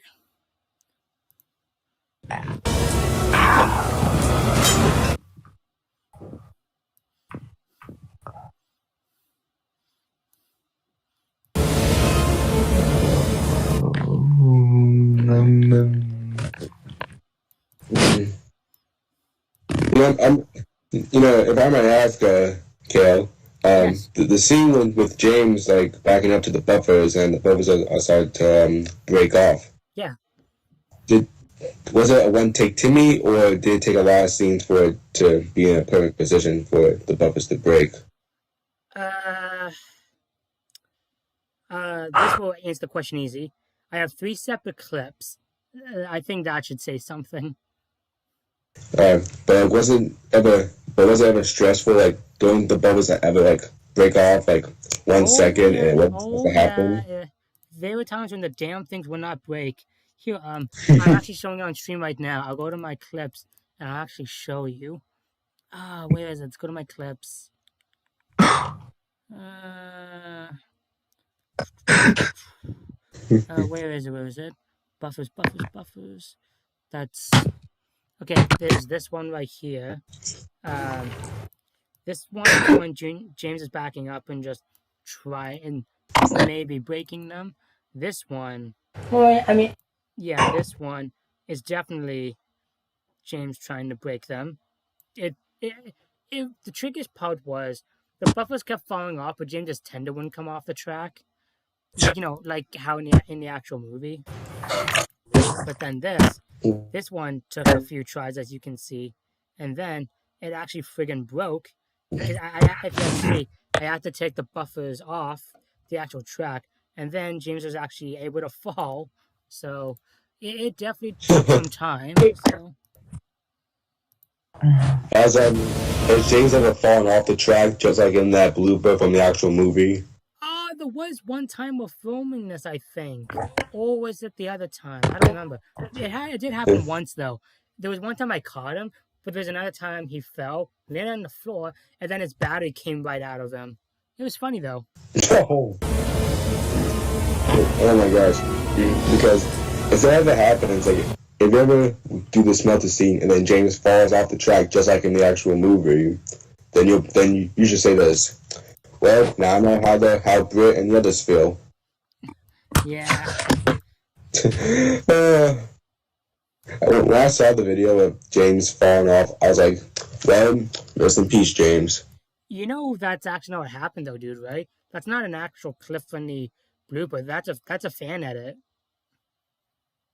Seriously? Yeah, that's a fan edit. The guy came out saying, "This is not real. I filtered the video to make it look like it was a behind the scenes, and I just did me and my friend just did some really good editing." Yeah, it's not it's not the actual clip, dude. It's fan made.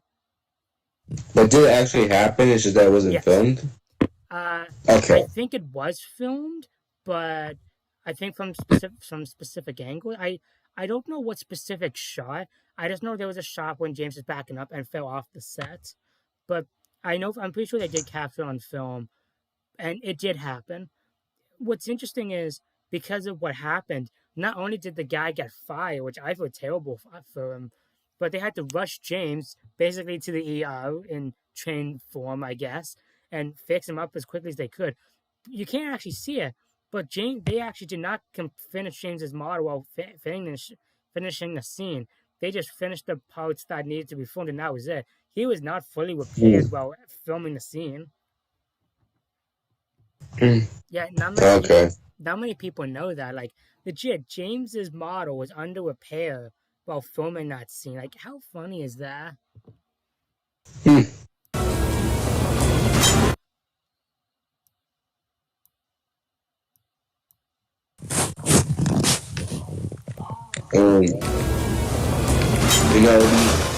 I was thinking, did you ever knew, like, when you see Gordon in the shed in the nighttime when Deal 10 was interrogating Mr. Conductor, did you ever notice that Gordon's face was about to fall off?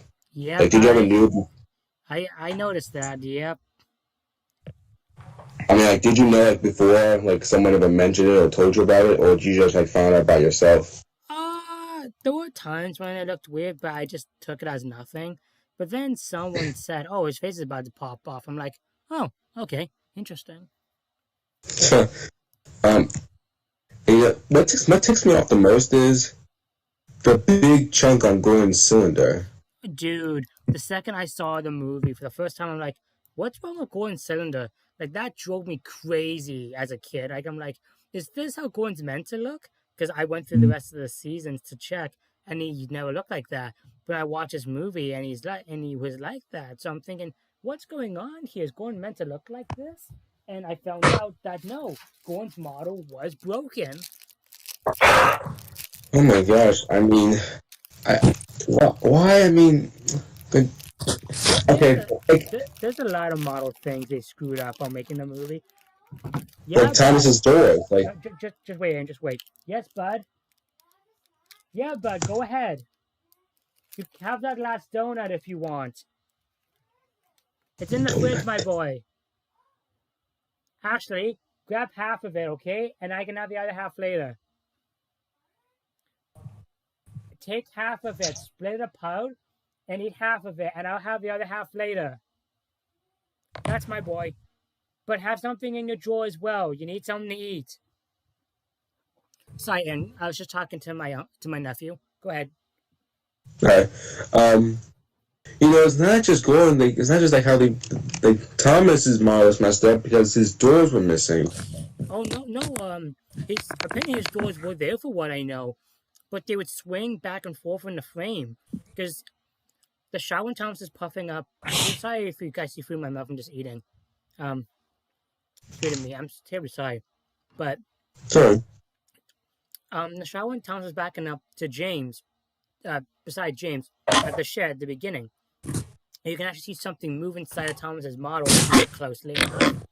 But there's also shots when you do see Thomas with his doors. Like, I don't know what they were doing. There's also rolling shots. You look at the engine's wheels, and the wheels are actually not on the track. Like, they really messed up a lot while making this movie. Mindbox says that's why when I'm working with Tomy trains, I always put pillows underneath them so they wouldn't get damaged easily, like when they go across my shelf. Oh yeah, same. I don't need pillows because my carpet is nice and soft. So my carpet's nice and soft, so that way if an engine falls, they don't get damaged easily. My nephew, everyone. Hello. Earl. I should also say, if anyone's wondering, because I call my stepbrother, he's actually not my stepbrother. We have a relationship like brothers, so we call each other brothers, but actually I'm his uncle, so. But we just have a relationship like brothers, but I'm his actual uncle, so I am his uncle. Sorry.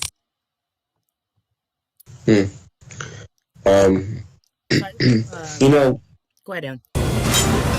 Alright. That's another thing. Now I keep thinking. I think the models were rushed because with Gordon having that big chunk on his cylinder, or how they couldn't get Edward. Not only that they couldn't get Edward's like any screen time for the movie, but like how his model wasn't complete. And same thing was George. Is that the reason why George wasn't in the movie as well? Because his model wasn't complete? No, they lost George's model. They lost them. Oh, it was that the studio where he was? Like, the studio where they actually filmed the movie show. If it wasn't there, it was Canada. Yeah, they actually lost Splatter, Dodge, and they lost George. Like, okay. It's funny, cause like after moving to Canada, they lost Splatter and Dodge. It's interesting because Arian Britt's models were Splatter and Dodge. They just repainted them, which is really interesting, actually. So my guess is they actually had to remake Arian Britt, which is actually really funny because the first time I didn't know Arian Britt were in the classic series.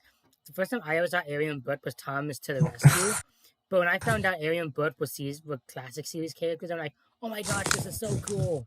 So, but as a kid, I thought they were hidden characters.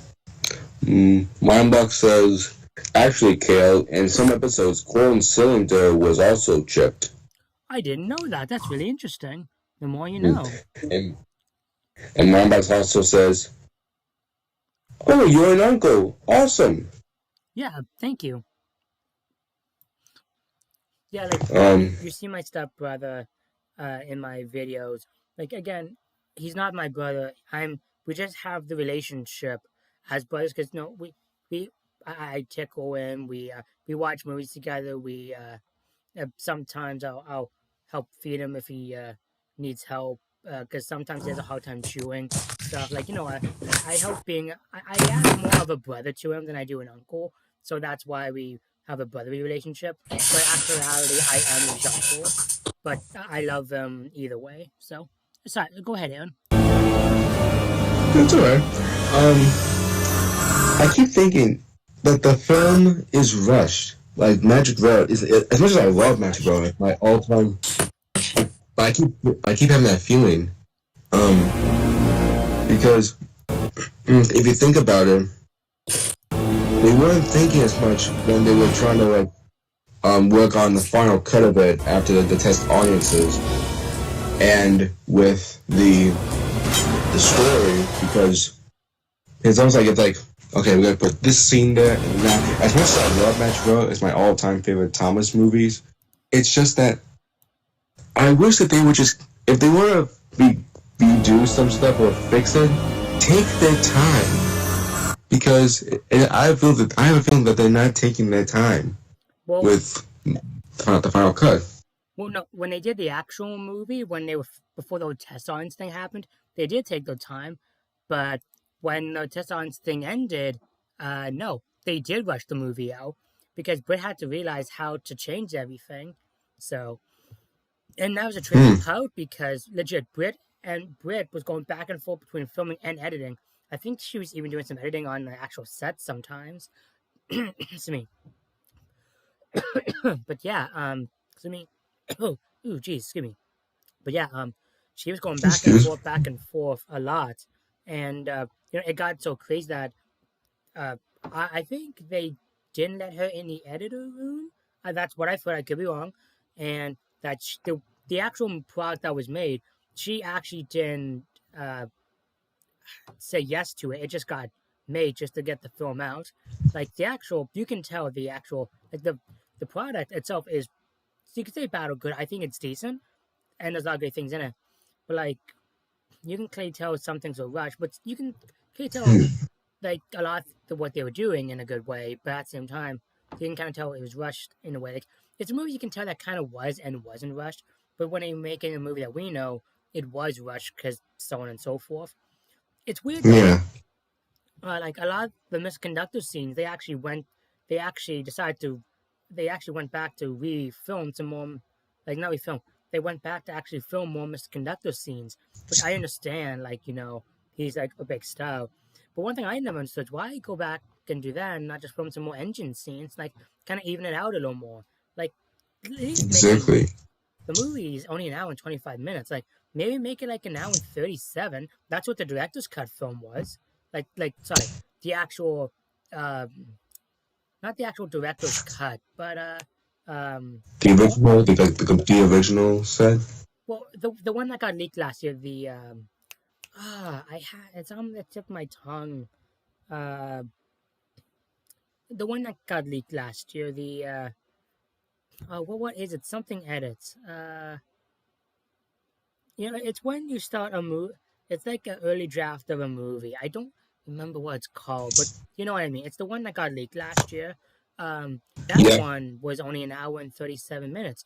And I'm thinking to myself, and that a kids movie can be a half hour or even 40 minutes. Like, kids movies are 40 minutes. Like a lot of the Pixar movies were like that. So I'm thinking to myself, why don't they at least make it to the 30-minute mark, or at least 37 minutes? Like, that was the original film's length, and it was fine. So why not do this?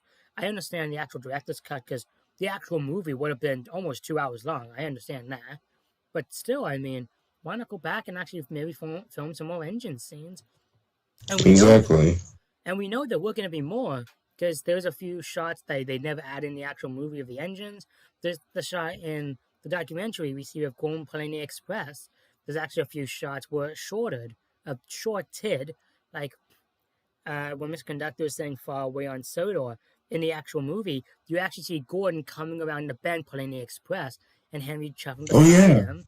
Like, I always wanted to see that because I always thought, it wasn't Gordon pulling the express. I always wondered who was pulling the coaches, so now I know. It's also really cool to see the engines move in different ways, like going around the bend and stuff, especially going near the windmill. Like, how often do you see Gordon go near a windmill? Like, that's really cool. But, Oh, yeah. Okay, my inbox says, also, did you hear about how someone pranked a set member with a Timothy face on the Thomas model during the filming of Magic Railroad? Well, I know. Timothy face, what do you mean, mind blocks? Just for... Well, I know about the prank, but, I heard to make more things. I guess the crew was a little stressed, plus the building they were in was really hot, and it didn't have much fans, so it got a little stressful sometimes.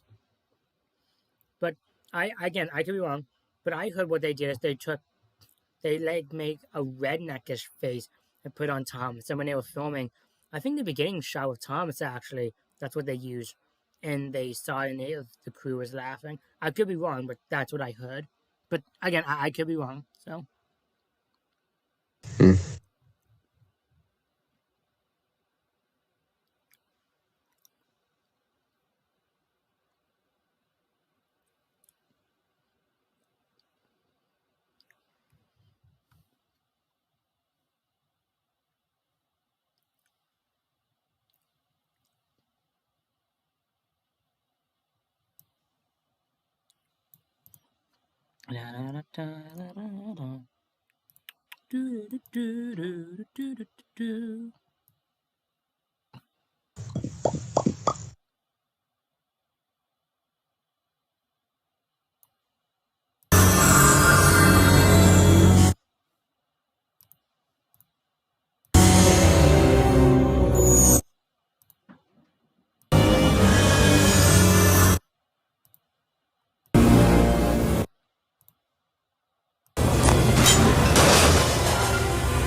My box says it was the actual Timothy phase, and when a member put on the model for a joke, and one of the men was setting the cameras facing Thomas, he actually got a fright from it when he saw the face on it.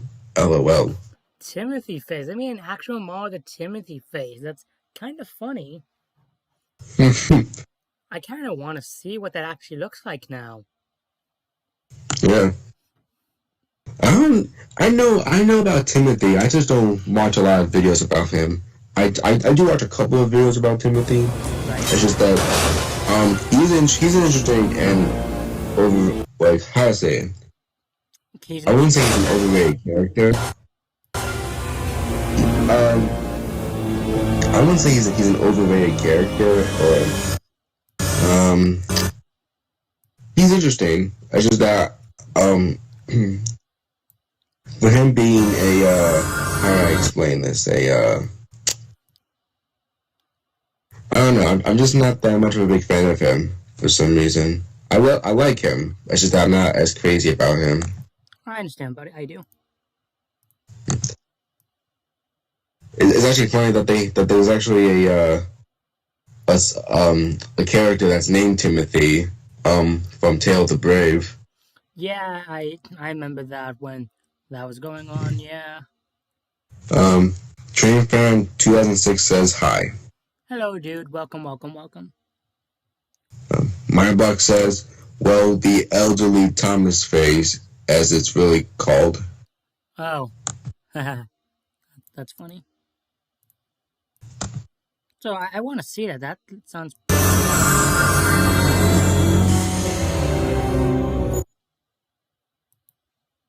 Yeah, I'm looking at pictures of Timothy, the Ghost Engine.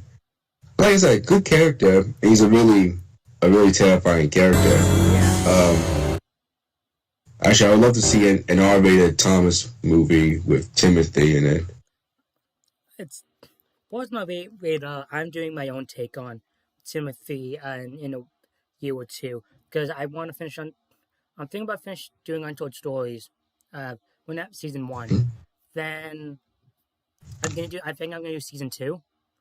Which is going to be the New Adventures of Thomas and Friends. It takes place during modern day, and when I do that, after that, I'm thinking of doing a movie called The Legend of Timothy or The Legend of Timothy Everfree. It's kind of like a little nice MLP nod for those My Little Pony fans. But the story is Blue wins a contest and he gets to name the new camp that's being made, and he calls it Everfree because he just thought the name sounded cool. And Timothy happens to be hiding in the mines, and he wants to get like this thing that can bring him back to life, but he still has the powers to send engines like to how he actually did in the actual movie, the fan movie. And I thought, this is around the time where Blue figures out, he has powers. He's not a normal human being. He's kind of like the engines in a way. He wants to figure out what's going on. So Timothy wants to get not stand in his way and kill Thomas so he can be the last remaining engine of his model, because Thomas and Timothy are brothers and they're both the actual model. And Timothy wants to not only be the number one engine, but he also wants to be the last one of his kind.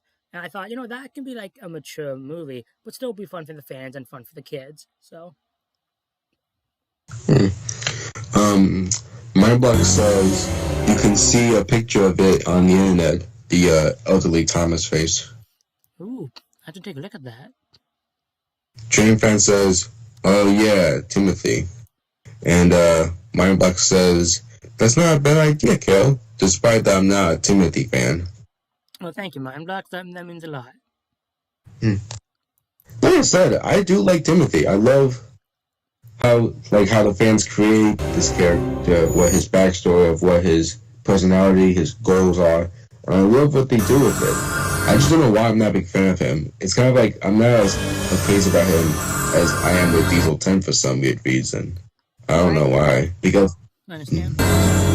with Diesel 10 and Timothy, I wouldn't say they're kind of the same thing. I mean, they're both evil.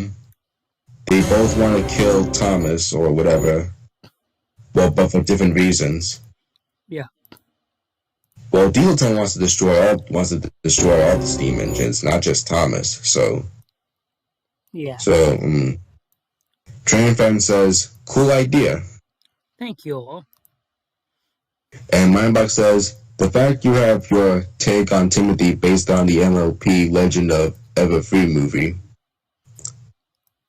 Yeah, it's an idea I've had in my mind for such a long time, actually, and I really want to do that. And what's funny is I was actually thinking, why not try and create an original song? And I kid you not, I was listening to Blue Mountain Mystery, and legit, I found an instrumental for the song, and I was actually in the bathtub just taking a nice relaxing bath, and in like 10 minutes, no, 20 minutes actually, I created an original song using the Blue Mountain Mystery instrumental called The Legend of Timothy. So that's going to be interesting.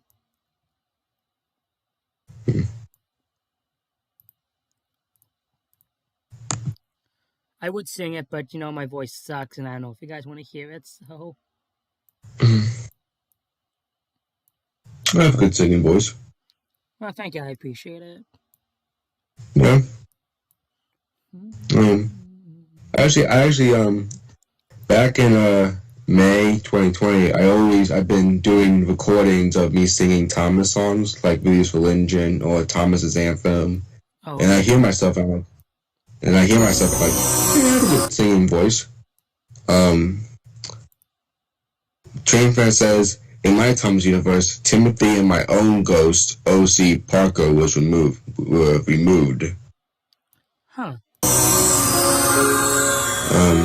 Mindbox says, "I wouldn't mind hearing it.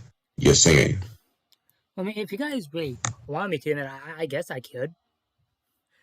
You just have to imagine the Blue Mountain Mystery, not song, but the instrumental going through your head, because that's the music you really have to listen to.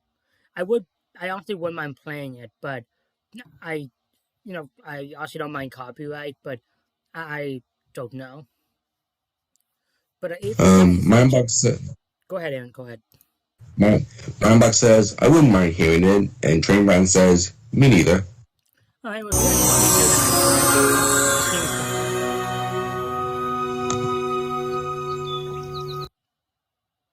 well, I'm just almost done this.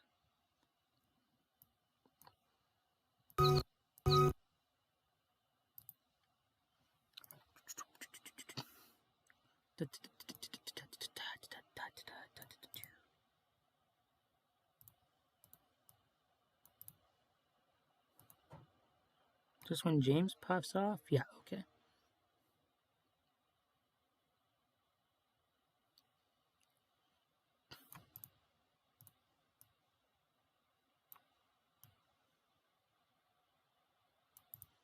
That's that. Okay.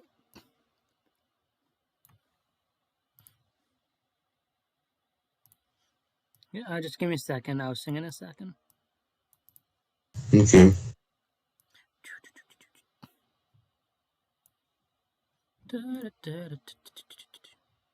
Okay, there's James. Okay.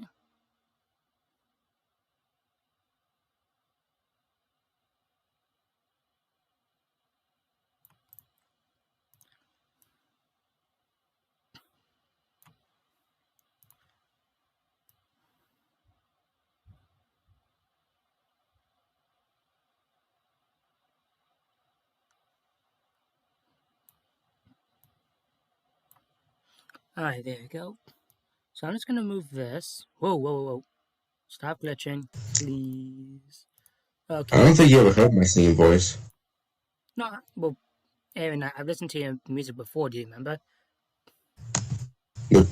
Which one? I've listened to a few of your song.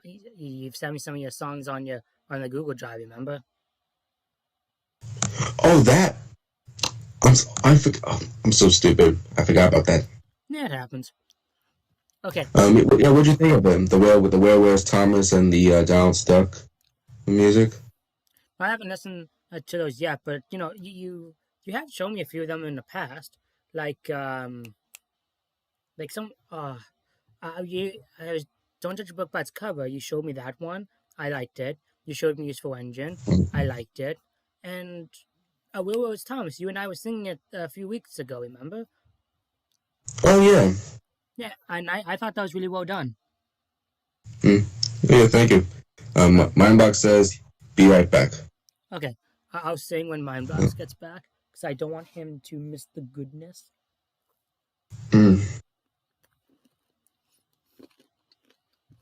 Oh gosh, I got the Blue Mountain Mystery song in my head.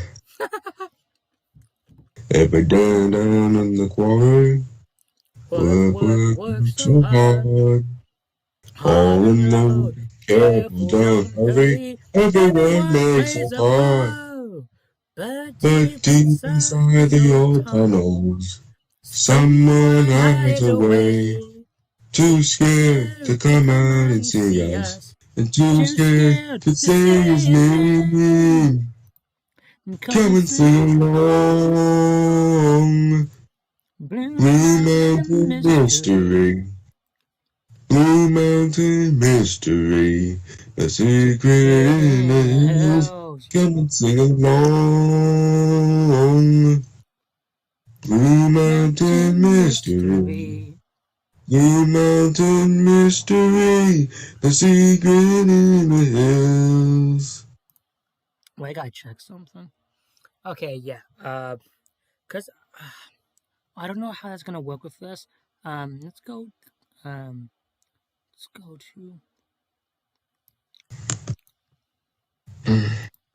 Okay, no, never mind. I don't need to worry about that. Whoa, stupid thing. Okay. There we go. Okay. So. Yeah, when Mind Blacks gets in. Not yet. Yeah, no. When he comes back, I'll do that.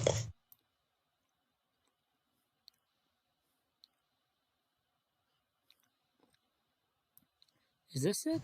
I don't know what I'm trying to do here. Ooh.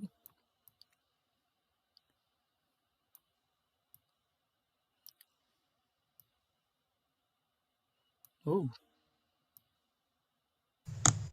Oh, here we go. Oh nice. Yeah. I love that. Yeah. That's pretty cool. I'm not gonna lie. Thank you.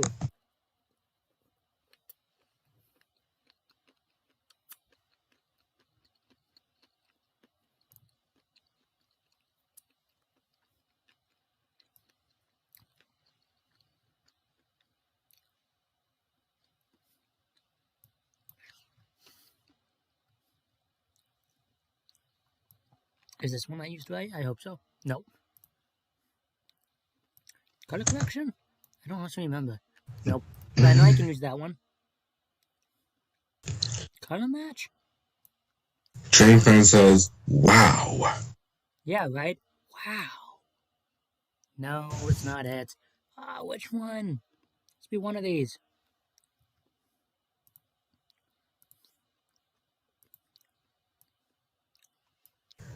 Here we go. First one. Okay. Oh, no, wait. There we go. That's what I wanted.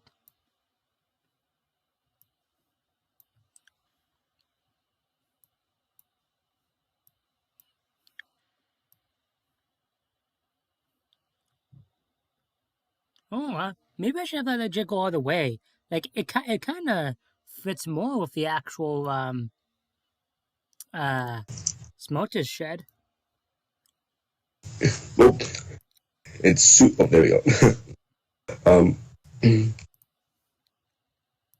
You know, James likes red, so why not him being red? Like he loves being red and he loves being spread and all that. So Yeah, you got red all over him. it's funny how you were asking about the smelter shed earlier. Something I was always curious about. Why is the smelter shed red? Maybe because of the lights or whatever, Must be. or maybe it depends on what. It could be from the smelting pit where Deal Ten was about to push James in, because I'm sure it might be some sort of a. I'm not saying it's lava or anything, but it's kind of more of a. Yeah, I don't know what. Yeah, what is it? It's not lava, but it's something that can kill you because it burns. I know that. Oh yeah. I've always wondered how James was able, how the Diesel 10, or how James was stuck. Was James ever stuck in the smelters, or did Yeah. Diesel 10 ever or did he just?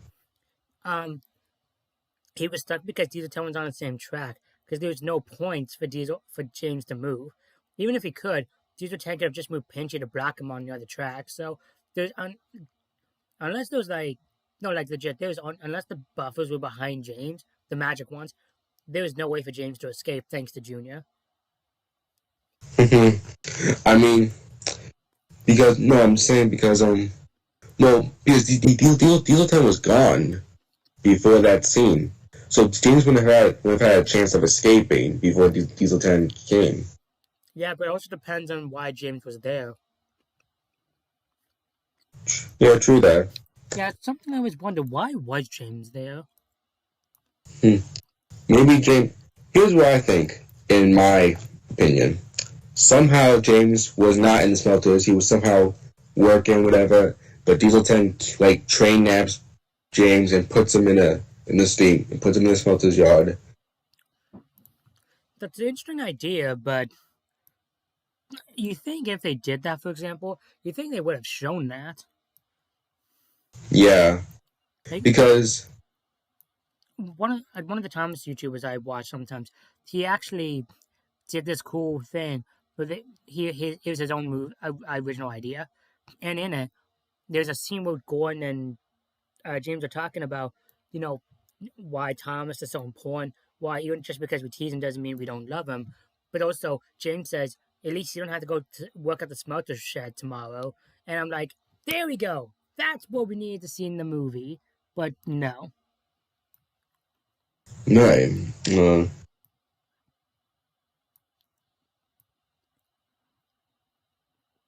Well, Mom Box gets back soon. I want to sing. Like, no, I was nervous, and now I kind of want to sing.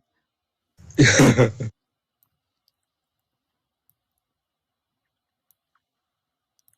going to try something just for fun.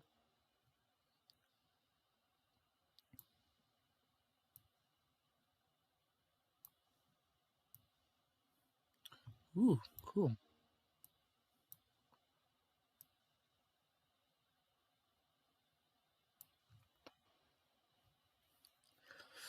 Yeah, this is looking pretty damn good.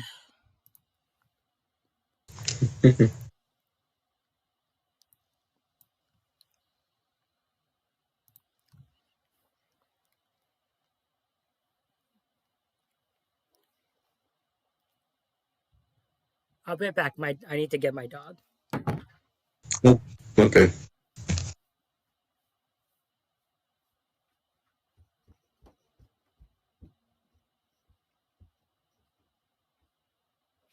All right, Jane Fan and Mindbox. It's just you guys and me. All right. Well, while we wait for Stitch, I'm gonna do some Transformer voices. So excuse me. That's my boy. My name is Optimus Prime. Before time began, there was the cube.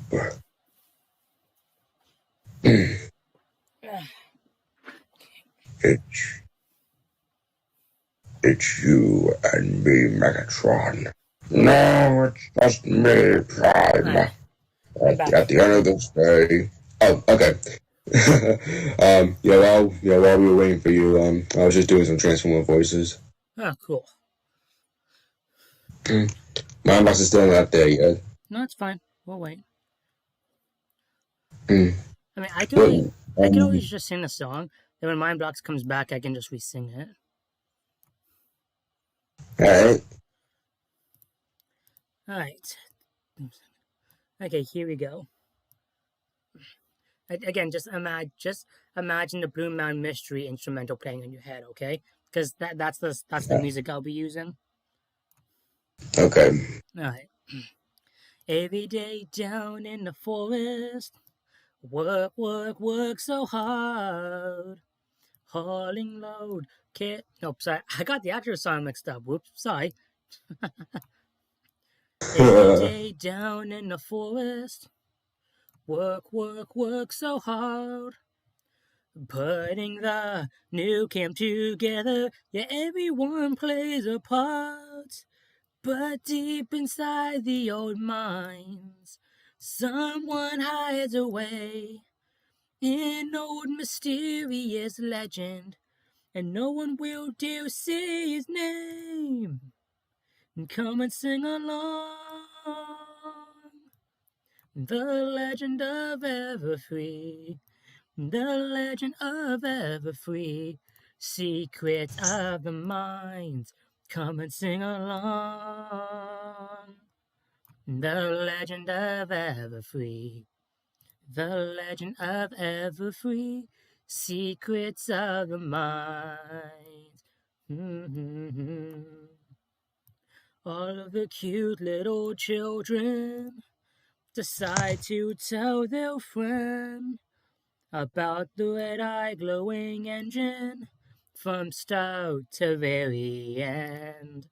So Blue wants to be useful and sees whatever he can find about that old mysterious engine. So he and Thomas go in the mine. Come and sing along. The legend of Everfree. The legend of Everfree. Secrets of the mines. Come and sing along. The legend of Everfree. The legend of Everfree. Secrets of the mines. Oh, come and sing along. The legend of Everfree. The legend of Everfree. Secrets of the mines. Come and sing along. The legend of Everfree. The legend of Everfree. Secrets of the mines. Whoa, whoa, yeah. Whoa, whoa, whoa. Oh, God. Gotta get some water for that. So, that's the song.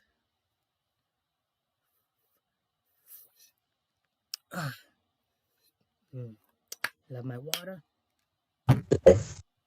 Okay.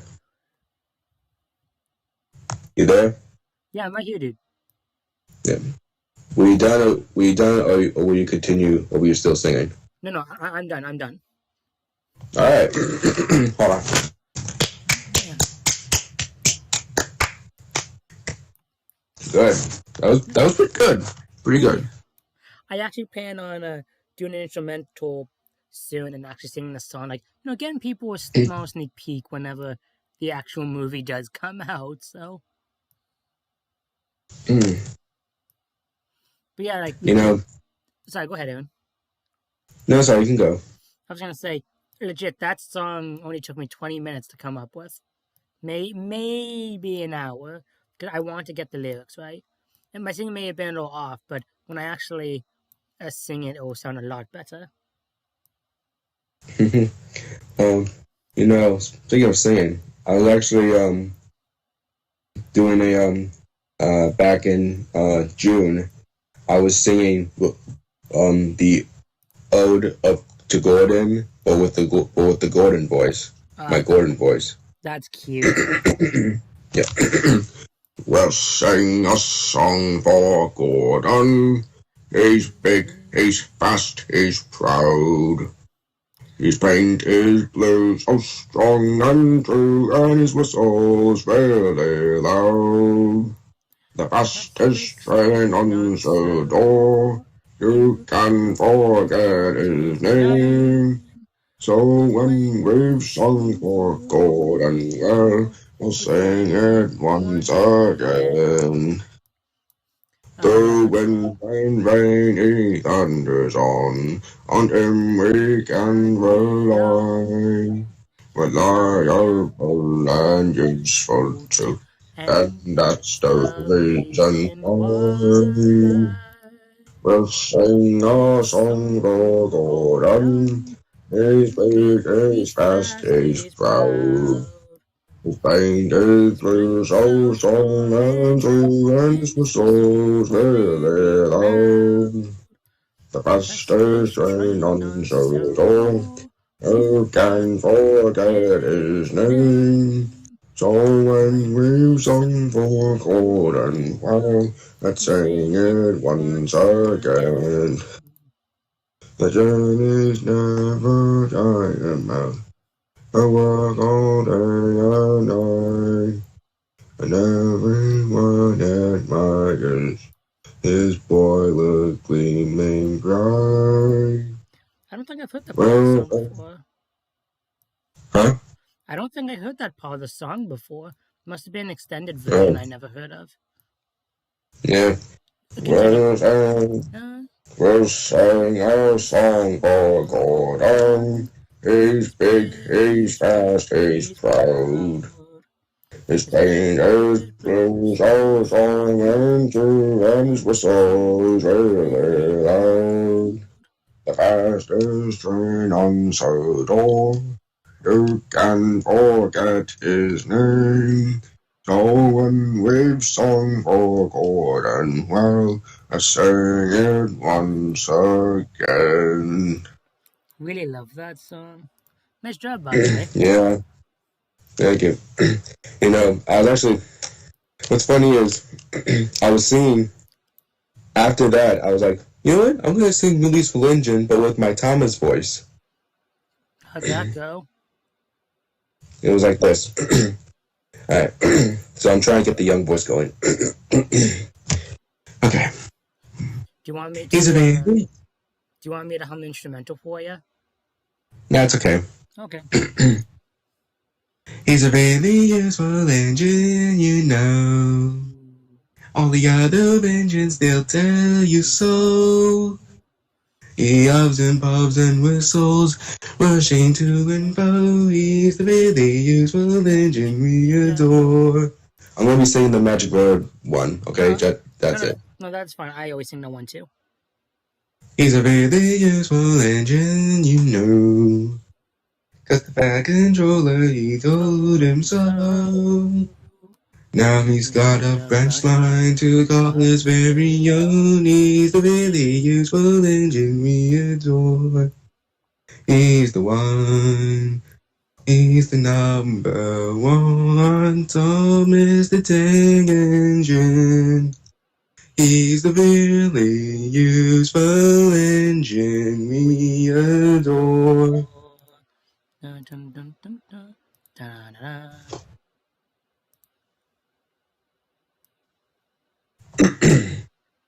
Nice job, dude. Whew. Yeah. Trust me, I could have used that. This would have been much easier. I could have done. Trust me. Even with my regular voice, it's kind of like that a little bit. But when I do Thomas, it's more young. But Yeah. I could have. But the way I sing "Useful Engine," I could have done that if I would have had that terrible humming instrumental from my Magic World remake. Well, I could have done that. I wouldn't say it was terrible, dude. I thought it was pretty damn good. Well, not my voice. When I'm talking about the humming instrumental, No. because No, that's what I meant though. Like, I thought the hum instrumental wasn't that bad. I thought it was pretty decent. I mean, again, it's a humming instrumental. Those things are not easy to do. I know when I tried my first hand at a Magic World remake, I did that because I didn't understand copyright at the time, and I wasn't proud of it. That's for sure.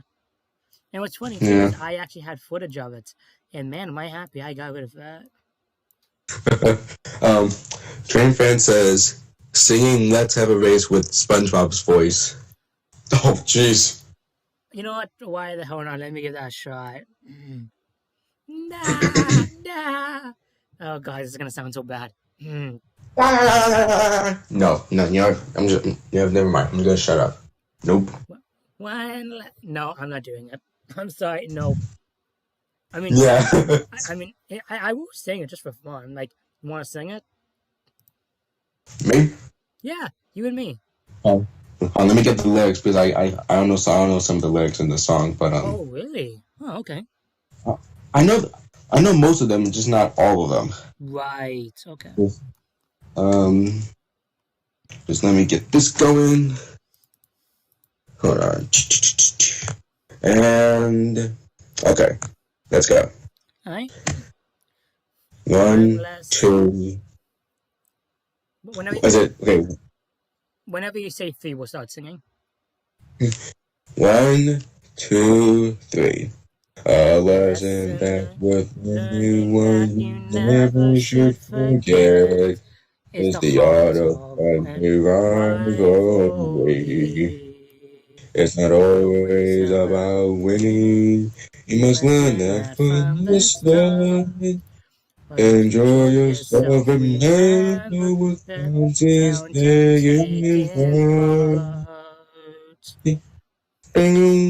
Let's have a race, let's see who is the quickest, who can be the fastest. On your mark, now get set, go! Let's have a race, let's see if you can catch me. Let's see if you can match me, so let's have a race.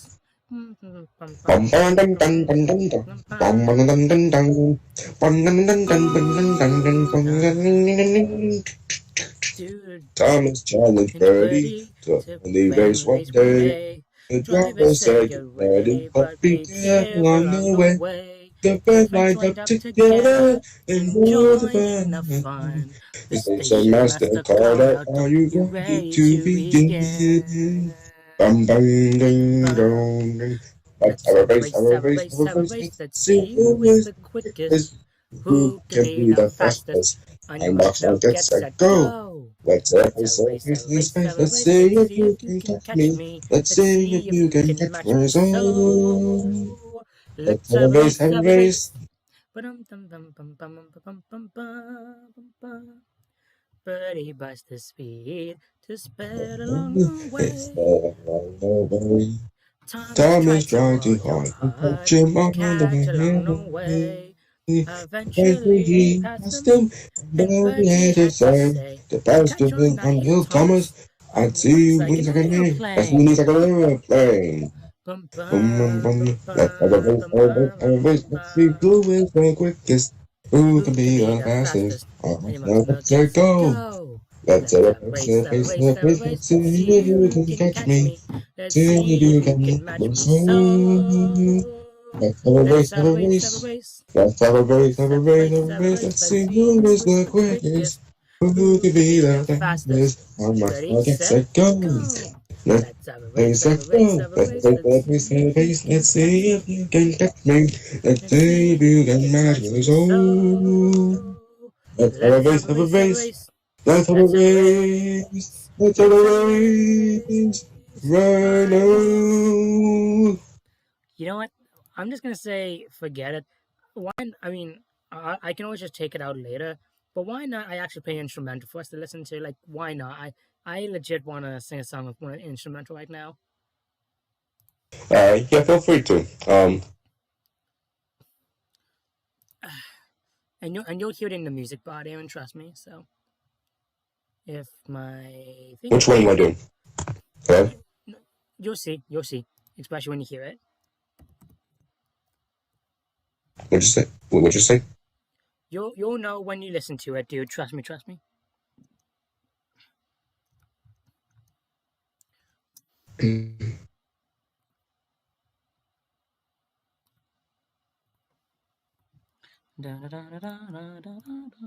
Okay. I see what you're doing.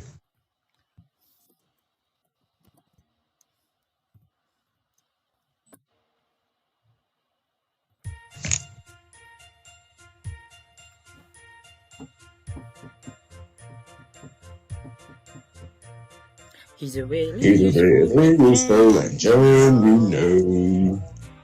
All the other engines they'll tell you so. He ups and pops and whistles, rushing to and fro. He's the really useful engine you adore. He's the one. He's the one. He's the really useful engine that we adore. He's the one.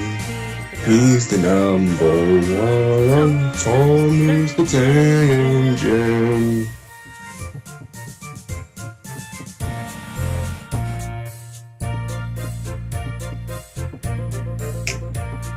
He's a very useful engine, you know.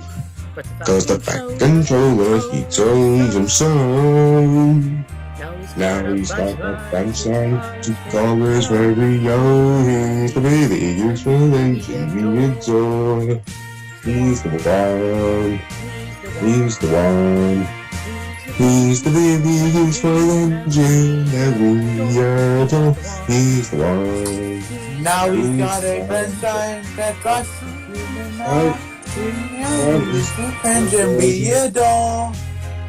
He's the one. He's always there whenever you He's the really need useful engine that we If you adore. need help He's the with a situation, one. who comes into mind? He's the one. He's the one. He's always there He's the engine that we adore. whenever. He's the one. He's the number one. Tom is the tank engine. He's the one. He's the one. He's a very useful engine, you know. That we Very little, but he's never He's slow. the number Stand back and amaze me. Just you watch him go. He's a very useful engine we adore. He's the one. He's the one. He's the really useful engine that we adore. He's the one. Oh God. He's the number one. Tom is the engine. He's the really useful engine we adore. Phew! Well, we got that stream, and now it's completely out of sync. But who gives a crap? What about the accidents? What'd you say? Oh, What'd you say? I said, as fun as that was. You guys remember the song "Accidents Happen"? Oh yeah, we know that song. We're not gonna. Sorry, because I'm streaming, we won't play right now. But when I'm done streaming, we will for sure. So. What accidents happen? Is anyone in the chat actually right now, Aaron? I'm checking. Mindblock says this. So I missed the lyrics. And what the heck did I miss? I heard loads of singing. We were singing Useful Engine. Besides that, Phew. I also sang my song, but don't worry, my I'll sing it for you again. Okay, so this is the weekend. If after 12, Aaron, if you want to still chat, we can. But at 12 o'clock, I'm gonna end the stream. So, Yeah. uh, okay, so because you're back Mind Blocks, do you want to hear my song now? Because if so, then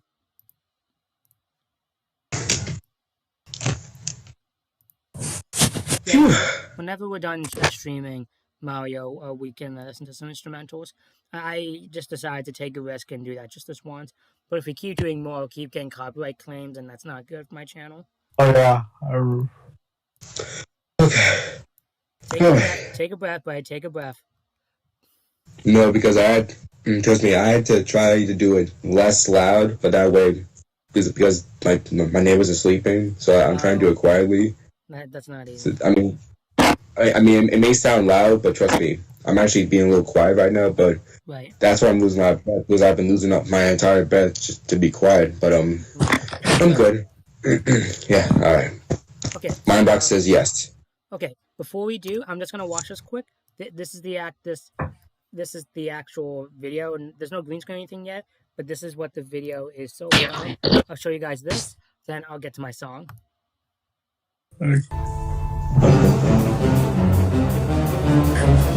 What's that, Daddy? Guess we're gonna be getting us some new car insurance.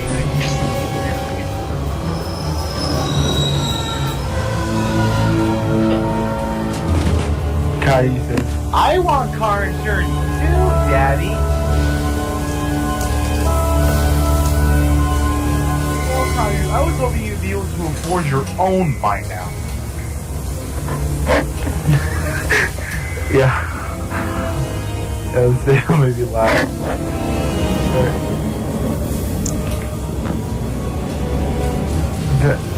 You know, Looking good. Thank you. yeah. I'm actually proud of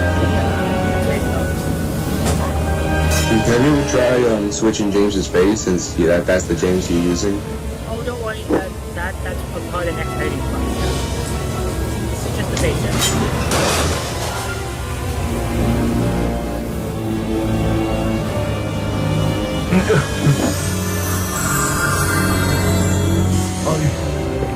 Oh yeah, I thought those guys Are you ready? No, we're not. James of Brains. Let's get out of here.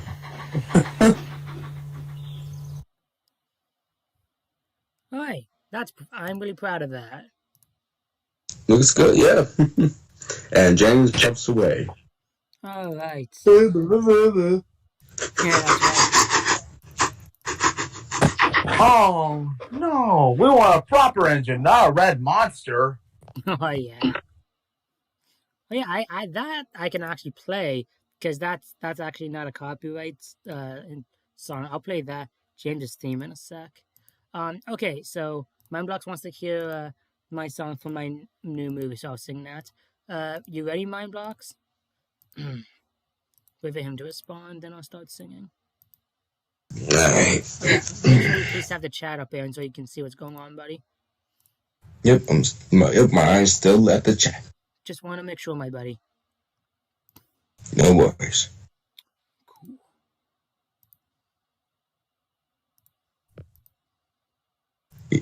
He says yes. Okay, here we go. Again, just imagine the Blue Mountain Mystery instrumental in your head. Oh.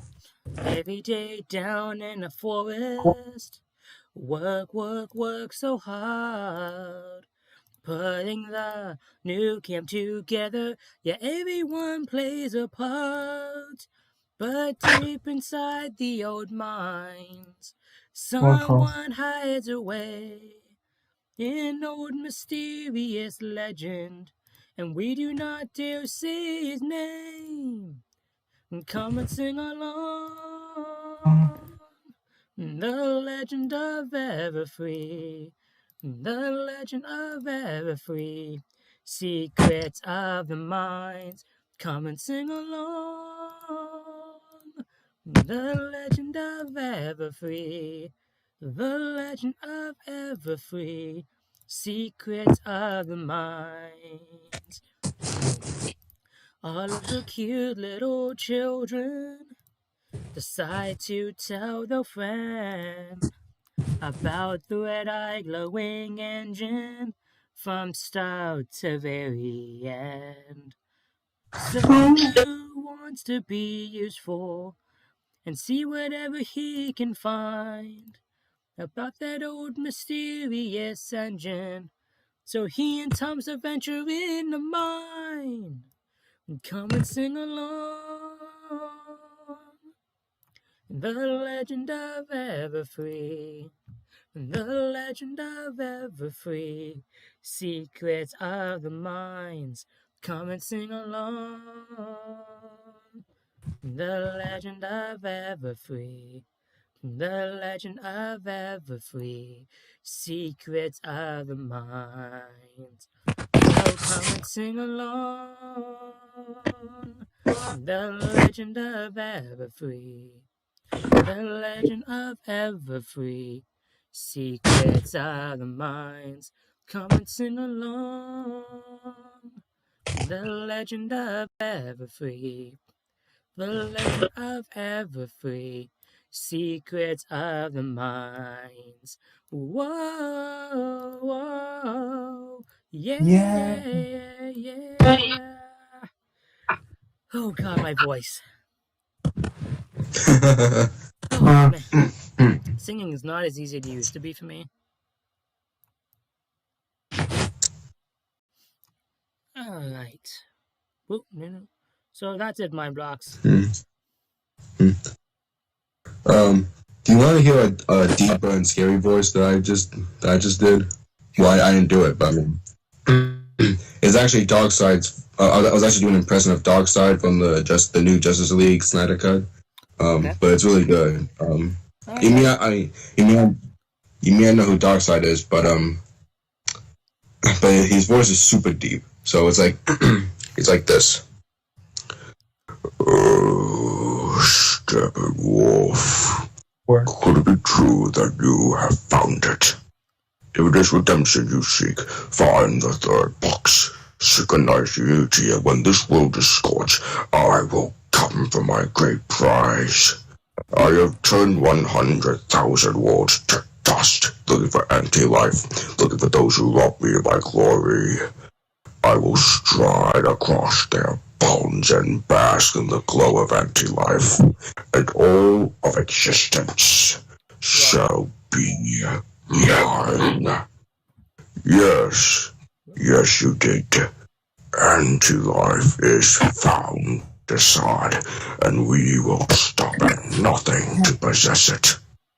That is really well done, dude. Oh, that actually kind of... I really have fun doing it, but it actually kills me a little bit because it has to be super deep and more growly, even deeper than Optimus or Megatron's, and Gordon's, and Topham Hatt. Oh wow. Alright, where's Mind Blocks? Or what does the chat say? Mindblock says, "Man, that's awesome. And nice nod to the Brony fandom and the original Legend of Everfree movie." Thank you. Appreciate that. And Jane Fan 2006 says, "Nice work." Yep. Thanks, guys. Appreciate it.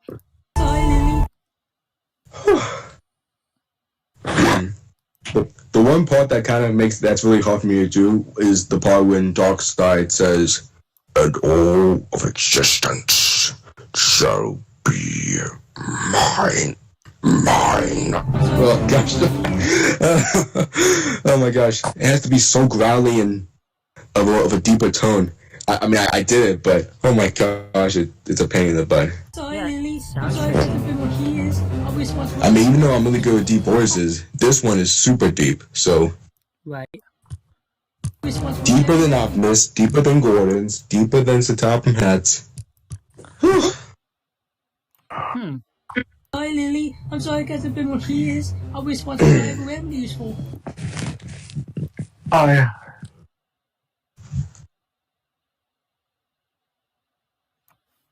Oh yeah, I saw this animation video called Sonic vs. Pico. Okay. Sorry, Lily. I'm sorry, Kevin. Yeah, well, it's where Sonic had the rap battle against, where it also the song starts with like, well, wanna fight me? You wanna know this first kind of mouth run fire fast ring? Wanna fight me? You're too slow. We're waiting for you to speak of school too, not reruns.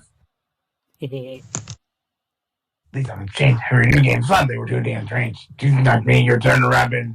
You got no style. Anything can happen. At least what I do counts. Put my face on self smarter right now. Sure, my brain might get diluted, but Newgrounds is dead. That's undisputed. Huh.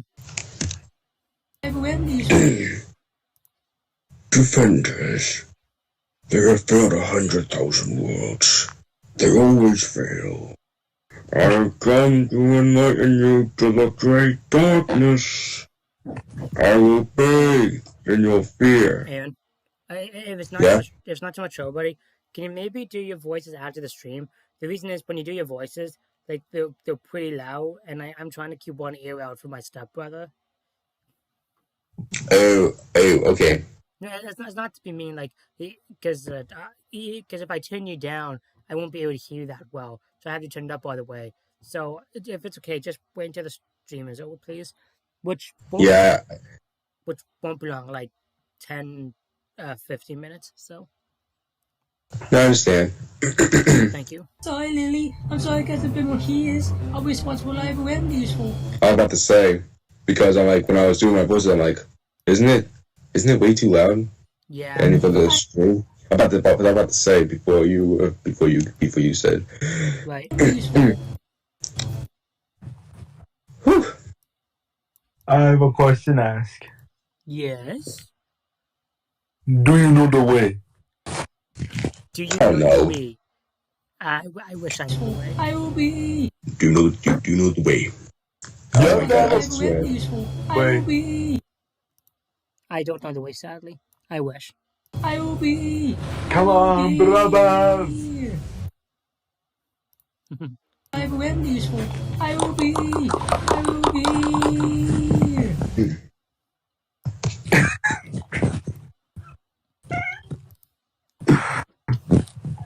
And this is why I actually started getting to use audio from the actual movie, plus myself.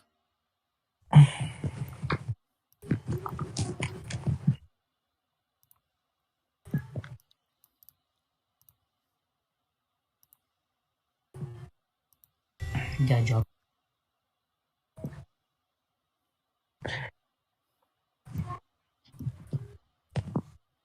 Yeah, there's also this guy where he did a video called the Simpsons Big Fat Commercial Collection, which, you know, the Simpsons appeared in a lot of ads. Oh yeah. Like the one that most people do recognize is the Butterfinger ones. Hmm.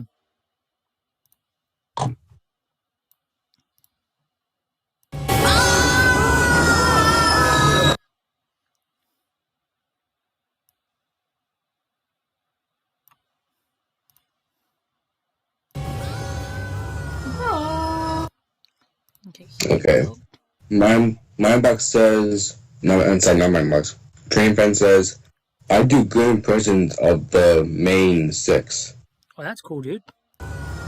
What's the main six? Main six. My Little Pony. Okay.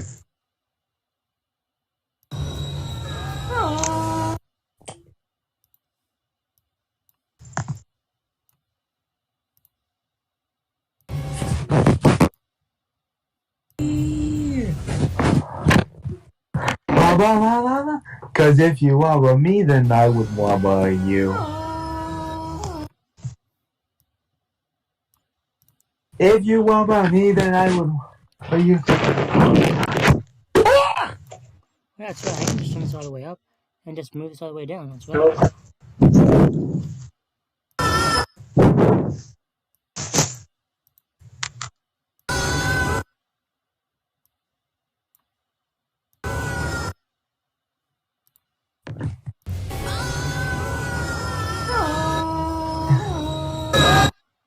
Now Grover was bringing it like a painting until he saw there was something weird about the painting.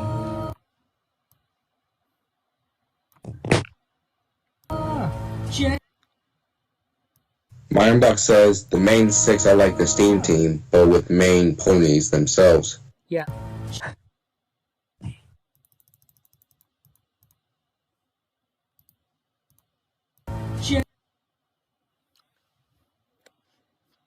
Okay, so I'm gonna keep this audio just in case if I need it, but the rest of my audio is in my green screen actually.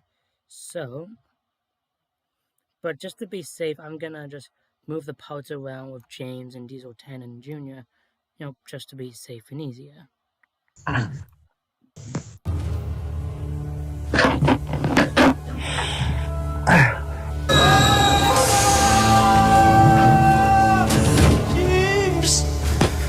I one time saw this video called Thomas and the Preggy Club. Okay. Yeah, well, it all started where Thomas was going through a railway where on a branch line where he saw there was a club full of pregnant people. Okay. What? Yeah, there were people that were pregnant. I mean, there has been pregnant people on Thomas the Tank Engine before. Well, yeah, the video mostly featured Thomas and Sonic characters as well. Okay, I see. Yeah, and there's also where Thomas crashed into them. Sir Thomas said, "Thomas, what are you doing? No, but." So you've lost your sparkle too, huh? Yeah, everyone Sir Thomas had this theory. Listen, why are you pregnant? Shouldn't you be in the hospital? Except when they had to go through they had to see if they're proper pregnant, but they weren't actually pregnant. Okay. Yeah, it turns out that there was actually air. They just inflated their stomachs to make them. They just inflated their bellies to make them look pregnant. Bye bye, Winkle Toe.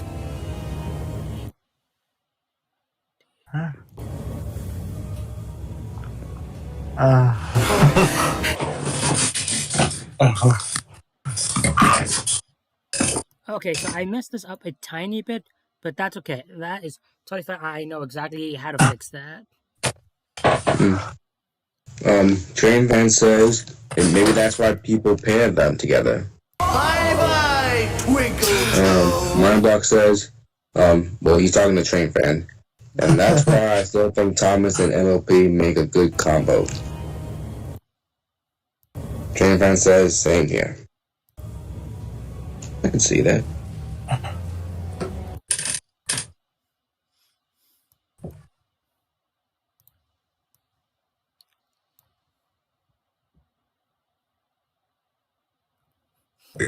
Okay.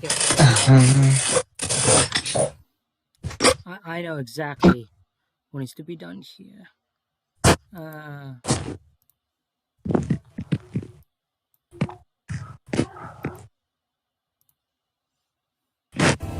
Sonic, wake up, Sonic! Come on, help! Hello!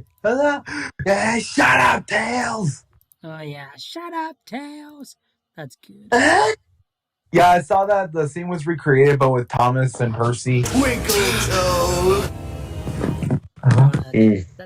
That sounds kind of funny. Actually, I'm not gonna lie. Okay, just need a snapshot of this. Image 1, yes. Wait. So, what were your guys' reactions of the 2D Thomas reboot? It sucks. End of story. It's sus. I said it sucks. One, I'm gonna give it a chance. Winkle Toe. I give this even though I'm gonna give it a chance, I give this reboot 4 words. Belongs in the garbage. Yeah. Bye, Winkle Toe. This is so stupid. This is what the future of Thomas is supposed to look like? Yeah, sadly. I expect something better than this. You know, what's it called? JJ? Yeah. That game rebooted. Okay, well, Yeah. I'm not gonna lie. The original version The original version did creep me out when I was a kid. I never got creeped out by that show somehow. I just never did. It's just the Are- faces. The whoops. faces creep me out. Wait, Jake. Sorry if I made everyone go deaf. What happened? I kind of put the audio up a little too loud. Bye, Twinkle Toes.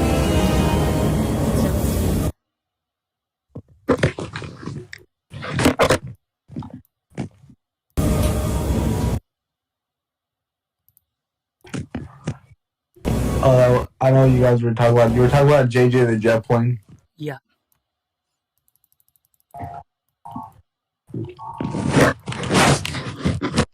I used to watch JJ the jet plane, but the one I was most interested in was the model series. Yeah.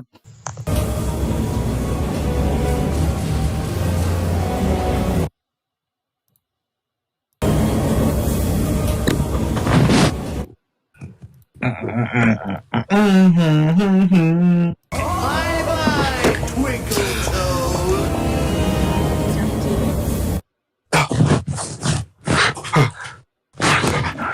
Here we go. Junior, what are we gonna do? What thing is happening, James?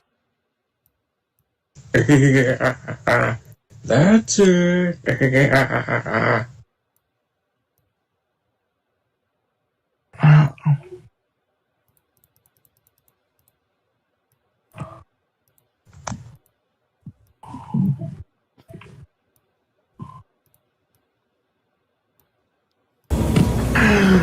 If it could break the sound barrier, falling out of a window shouldn't be able to break it. I should know that by now. I told you. What? It's from Arthur. You know the fist. Oh, yes. Mindbox says Wilbur Audrey once said, "Don't give Thomas to the Americans because they'll ruin it." Or he was right. LOL. Yeah, not wrong. Yeah. I'm an American, so that Oh, I I don't don't know mean if I should. I don't mean like that, dude.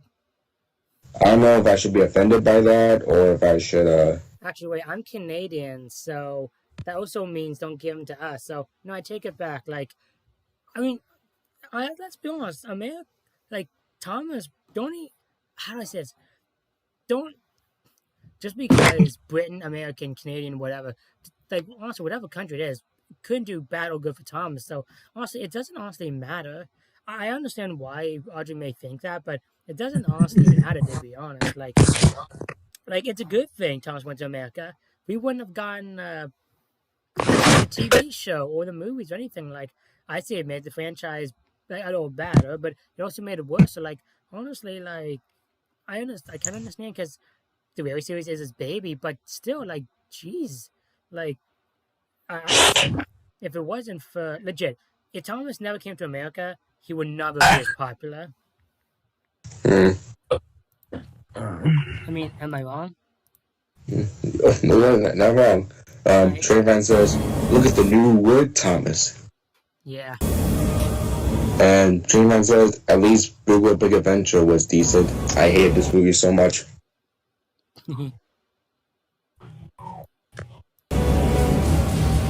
Actually, I don't know if I changed my opinion on if Day of the Diesels was the worst or Big World Big Adventure was the worst because I hated both of them. Oh dear.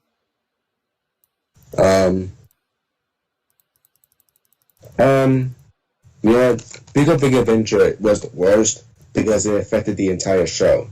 Yeah. Day of the Diesels may have been bad, but at least it just ignored that concept.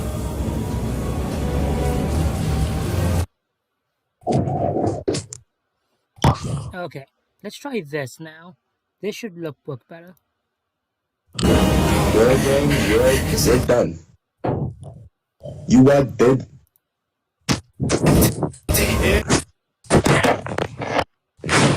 Train Fan says, the Japanese do better with Thomas than Mattel. Well, toys, yes. Don't know if you could just say in general. Sure. Yeah, I would love, if Japan would bring all the to America and Canada, we'd be shopping right now. Oh, dude, legit. I wish so much a lot of the Japanese stuff came to Canada. If it did, we would all be shopping right now. I'll take that James, I'll take that Gordon, I'll take that Thomas, I'll take that lady, I'll take everything. Yeah, I'll take all of it, thank you. Yep. Mindbuck says, yeah, I mean, we wouldn't technically ruin Thomas. Yes, Mattel is right now, but I'm talking about to a decent American company like Hasbro who probably know how to handle Thomas well. Yeah, agreed. Yes, Hasbro. Yeah, Hasbro could do some decent. I mean, over all the companies, it had to be Mattel. Who don't care? They don't care. No, they don't. At least Hasbro. I mean, Hasbro does care about money, but you do it right. Yeah, agreed. Mindback says when Thomas came to America, they did Shine Time Station, and that was good. And how they handled that back then. Yeah. Shine Time was.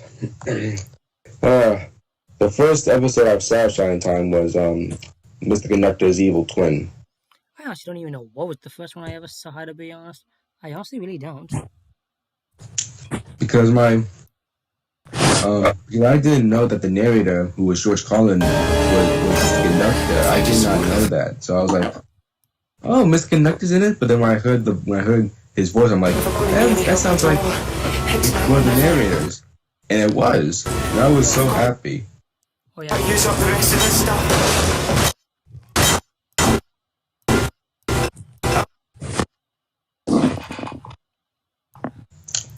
Just let you know, it's 12:07. Yeah, I should probably end the stream. Everyone, if you have anything to say, say it now, because I am ending the stream. Mindbox says, "Hey, it's either Mattel or Disney, Aaron." No, not Disney. You know what? I prefer Mattel than Disney. Agreed on Because that. Disney would turn Thomas into this. How do I say it? I would say a 2D A shit show. musical, They turn him into a shit magical. show. Yes.